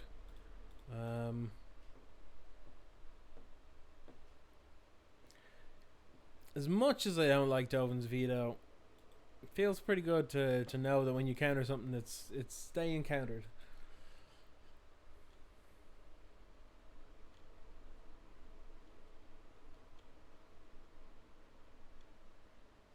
That was not good. We needed another land there. But we've so many tap lands that I don't think I can risk cycling to find another one. And then having no interaction for this turn. So I honestly think we just have to sit here and naturally draw out of it. Because of how the mana base is designed. I really feel like the mana base is what's going to kill us in a lot of situations here. Particularly against the aggressive decks. Because, well, obvious reasons, I guess. And Soul, oh yeah, okay. Well, at least Azorius Charm deals with that.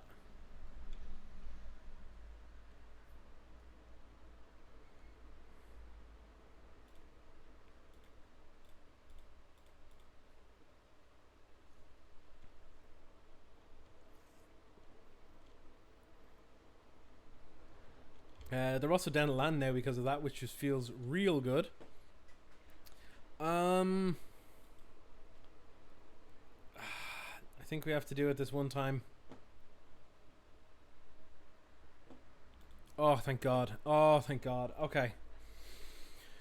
Whew. Alright. Okay. Ooh. Alright. Getting bopped. Oh, sorry. Getting bopped by this is fine. I'm not concerned by that at all. I'm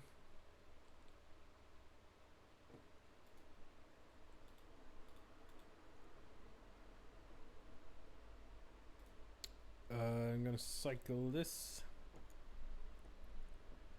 Okay. It's up. Okay, so they have 3 cards in hand. I feel like it wouldn't be a terrible idea to verdict here, but I think I'm okay to also leave up. Yeah, I think I've definitely got more options if I hold up mana here, because I can draw 2 if I do nothing. I can gain 4, sack a creature if I want to. I can counter something. Yeah, this all feels fine. This all feels totally fine. I'll let them commit more because they're not really putting much pressure on here. So the fact that they didn't attack with Ornithopter is very funny, actually.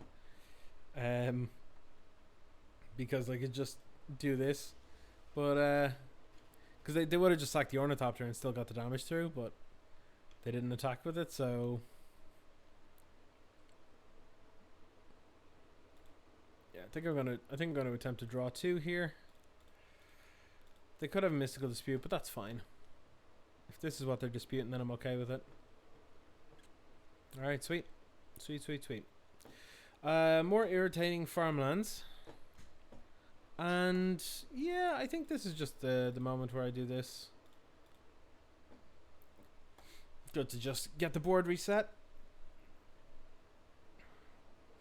Now I'm very aware that they could just, you know, suit up a Darksteel Citadel and then we're kind of borked, but hopefully the Blessed Alliance will help us in that aspect.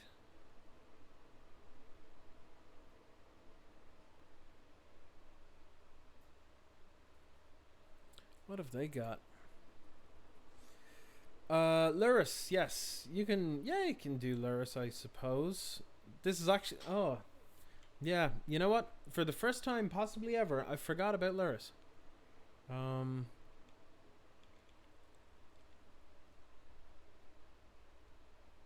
Okay.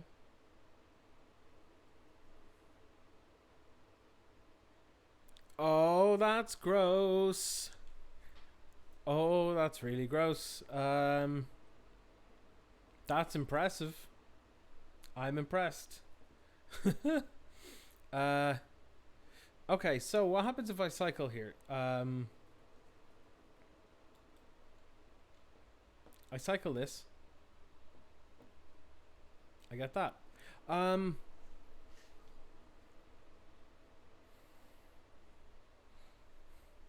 Do I have to... I think I have to Zenith Flare the Luris now. Feels a bit weird to sort of tap out to do it now, but I think it's the better option for me here. Like, I'll take 5, I'll go to 15. If they don't play anything to attack with this turn, I'll just be able to Blessed Alliance that and get rid of it. Don't exactly have what I need, but...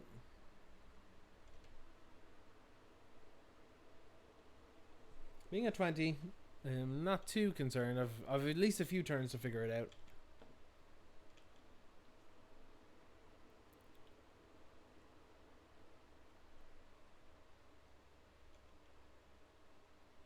That Ornithopter is actually a pain. So let's Cycle Sensor.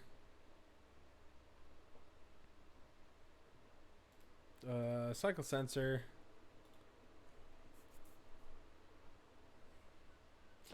Cast Out's pretty good.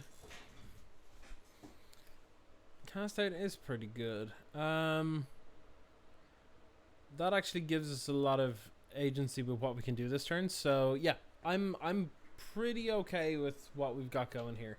Because if they decide to attack with just the offensive Ornithopter, we can Blessed Alliance it. And if they attack with both, we can Cast Out. So yeah, this seems very reasonable actually.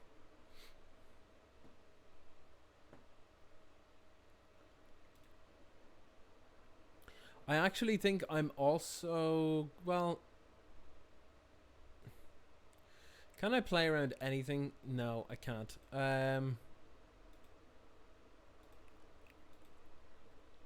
Target player gains 4 life.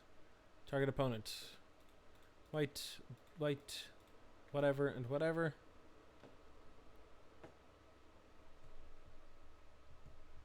If they have a counterspell as their last spell in hand, that's okay. But they don't. This is nice. This is nice. We've worn them out. We've worn them out. Alright, end step. Sure thing. Alright, our hand's actually looking quite decent. I think I'm pretty happy to play out Zerda here.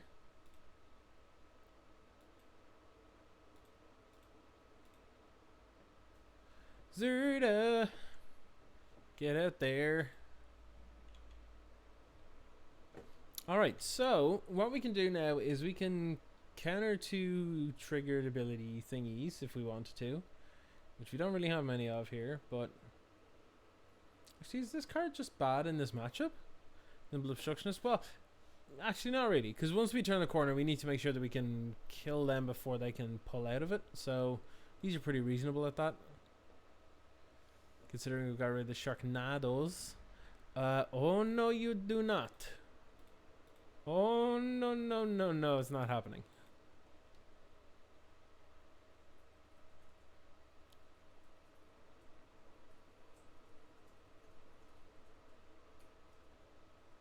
That should do it. That should do it. Because we've killed their Lurus, so we've got their recursion engine gone.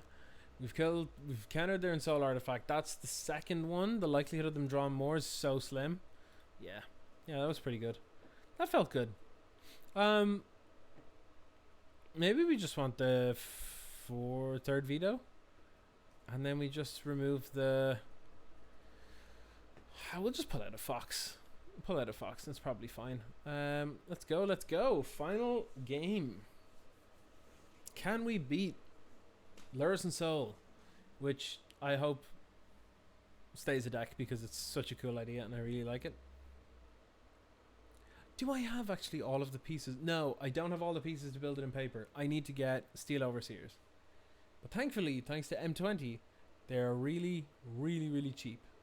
Was it M20 or M19? I think it was M20. Let me check. Steel Overseer.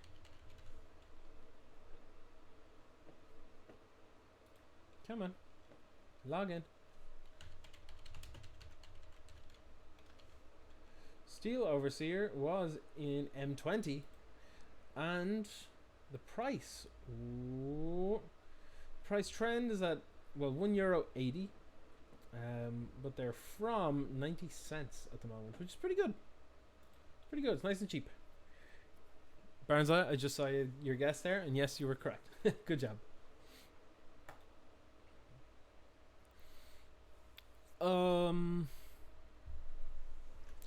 Yeah, I'm trying to think of, like, I'm just looking at my opponent's name.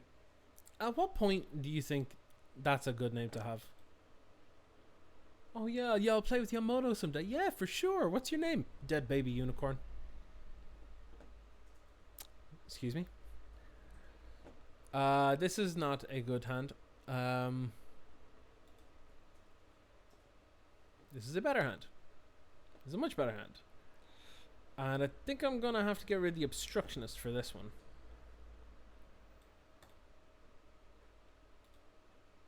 Everything else is pretty solid. Pretty solid. What's interesting is when you're facing the Ensoul decks, because they deal damage in chunks of 5, it's very weird for them to... It's very weird for them to do damage outside of the chunks of 5, if that makes sense.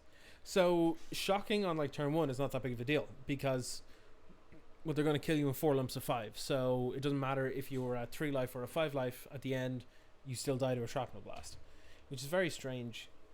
It's like it's an aggressive deck that can kill me really quickly, but I'm fine to shock. It's just really weird. They have a slow hand, and I like it. I like it. I like it when they have a slow hand. It means that I get to do silly things. Like swing with my flourishing Faux. Who's the aggro deck now, huh? In before they have something. I can feel it. No, alright, cool. Cool. So some of these builds do have like Brazen Borrowers in the sideboard to help bounce stuff, particularly if Ensoul is popular in the meta in general, because facing against other Ensoul decks, it's really easy to bounce something and then kill the Ensoul on it, so that's kind of nice. I'm going to start cycling a bunch of stuff here.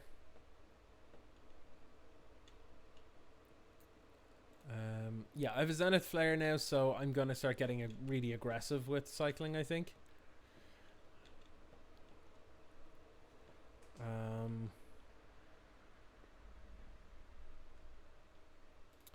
Honestly, gonna cycle this pre-combat. I really should yield to this. What am I gonna draw? Oh yeah, this is getting shocked. Yeah, I'd love to pay 2 life, thanks. Combat. Yeah, I really feel like this should just actually be like just aggressive cycling. It feels way better. Way better. Because here now we can cycle irrigated farmland, or we can Dovin's Veto something, which it's very strong. It's really strong. They're gonna have to start committing to the board like hella quick. I'm not convinced that I need to counter that Ghost Fire Blade, but I could be wrong on that one.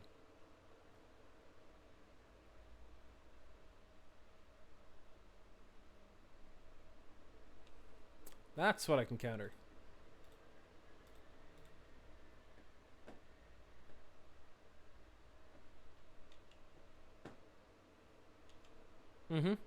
Okay.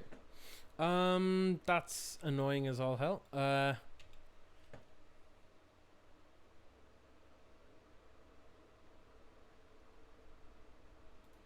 Okay, going to attack Dead Baby Unicorn. Why make me do that? I'm going to cycle a Hieroglyphic here, I think.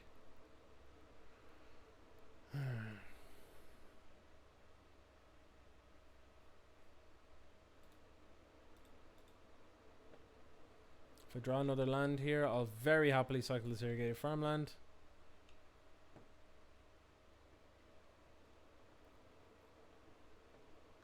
What you doing, opponent?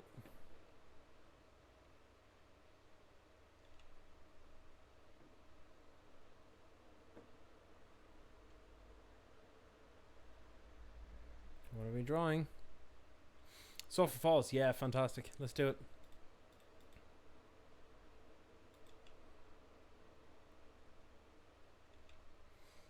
We now have this to 6 toughness, which means that it's going to be unbelievably hard for our opponent to kill it. They're going to have to like double Shrapnel Blast and have another enchantment or artifact out. I don't see how they beat it, to be honest. Yeah, Fox and Zenith Flare actually just feel like the best cards in the deck. I think we should be a proactive deck, and I would be inclined to try this deck again only with aggressive cards in it. Really. Aggressive cards, but splashing for a little bit. Like I said, like the sensors and stuff. It's probably the best thing. It also gives us access to great sideboard cards. So I'd have to redo the whole sideboard, or the whole mana base as well as the sideboard and the main board.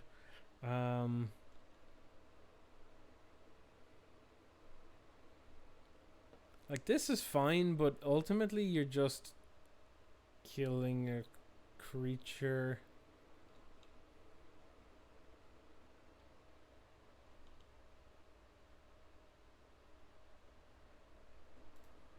I'm cycling this.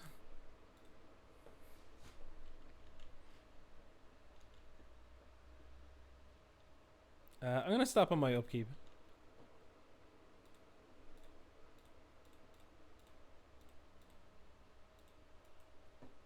Flare, baby. You can't even escape it out of arena. Oh, it's fun. It's fun. I enjoyed this. This was okay. That was good. That was a good game to end on. That was a good game to end on. All right. Now I have thoughts on this deck. I definitely have thoughts on this deck. It feels like it's in contention. It's got some sort of like for two different things. It's got a tension for sure, where it's trying to be a control deck, but it's also trying to be an aggressive deck and kind of trying to find somewhere in the middle that it sits as a sort of tempo kind of thing. But I don't think it really fits there. Honestly think that we should just try and run this as like an aggressive deck. Just an aggressive Boros deck that might maybe incidentally splash some blue for like Censor. And that kind of thing, because like Censor feels great. Feels really, really good to cast Censor again. Obstructionist also an absolutely fantastic addition. And Azoria's Charm worked really, really well. I would say those 3 cards are the reasons to go into blue. Zenith Flare and Flourishing Fox are still the 2 best reasons to play anything cycling based, and they're amazing. So what would I do going forward? I would run a very, very different list. I would run the 4 Flourishing Fox. I would run the Zenith Flares. I would run the Azorius Charms, I would run the Castouts, I'd run the Obstructionists, I'd run the Censors, I'd probably run the Illuminations too. These cards are all a little too control-y and a little not quite what we want to be doing. I feel anyway. Personally, I feel. And I know that like it looks a bit weird to have Azorius Charm over here, but honestly, giving things lifelink is insane. Giving things lifelink is actually nuts when it comes to facing a lot of different decks.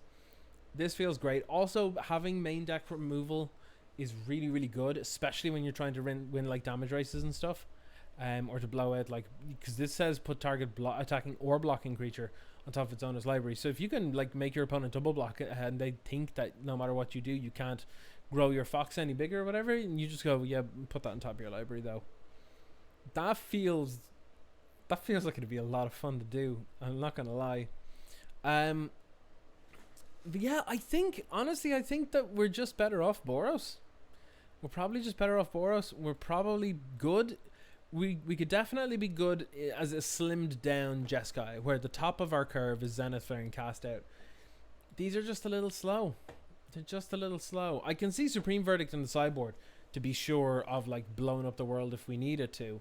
But I don't think it needs to be main deckable if we're going more in on the aggressive game plan. At least that's where I feel I'm sort of lying with it. Now, that's obviously down to my own play style and stuff as well. I prefer to play slightly more aggressive things or more tempo-y, combo-y kind of things as well. So this feels a little more towards that game plan in general. But I like, again, this list 5-0'd as well. So, I mean, it's obviously good. It's obviously decent. So, yeah. In the sideboard, a lot of the stuff lined up pretty well. I'd probably have more Mystical Disputes, but the Dovin's Veto kind of make up for them, so yeah, it's fine. The Blessed Alliance were pretty good. Glare of Heresy, I know, is very good against the right deck. We just never faced it. And then only one Soulguard Lantern seems a bit odd, but I don't know. We will see how it goes with another build another time. Thank you everybody for coming along today. That was Jeskai Cycling in Pioneer. I'm glad you enjoyed it. If you did, if you didn't, I'm sorry for you. I don't know what to say. It was a lot of fun. It's a really, really cheap deck as well. That deck comes in at $158 in paper and 52 ticks on Magic Online. So I'd recommend it. It's fun. It's good. I'd say there are a lot of like weird lines and stuff that you need to work out on it. But once you have that, you'll kind of run real well. Which is kind of the way with a lot of decks, to be honest. But it was really, really fun to play. I would recommend it. I had a lot of fun with it. If you are not yet following me here, please click on the follow button or the subscribe if you want to, and help me out. Or you can jump over to Patreon. You can do all sorts of stuff. You can donate down below. You can jump over to YouTube and subscribe there. If you miss any of the VODs before, they'll be up on there. I just had an unboxing up there, courtesy of Wizards of the Coast. Hashtag ad, hashtag sponsored, etc. All over there now. And find me on Twitter at Savantier. And that is it for me, everybody. I'm going to go and make some dinner. Make a very, very quick brawl deck for F&M. And that is going to be it for me. Everybody, take it easy. I might be on Sunday, possibly, if I can find anything fun or interesting to play that is non-Magic related. But worst case scenario, I will see you on Monday. Everybody, take it easy. Stay safe. Wash your goddamn hands. Stay indoors. And keep on janking.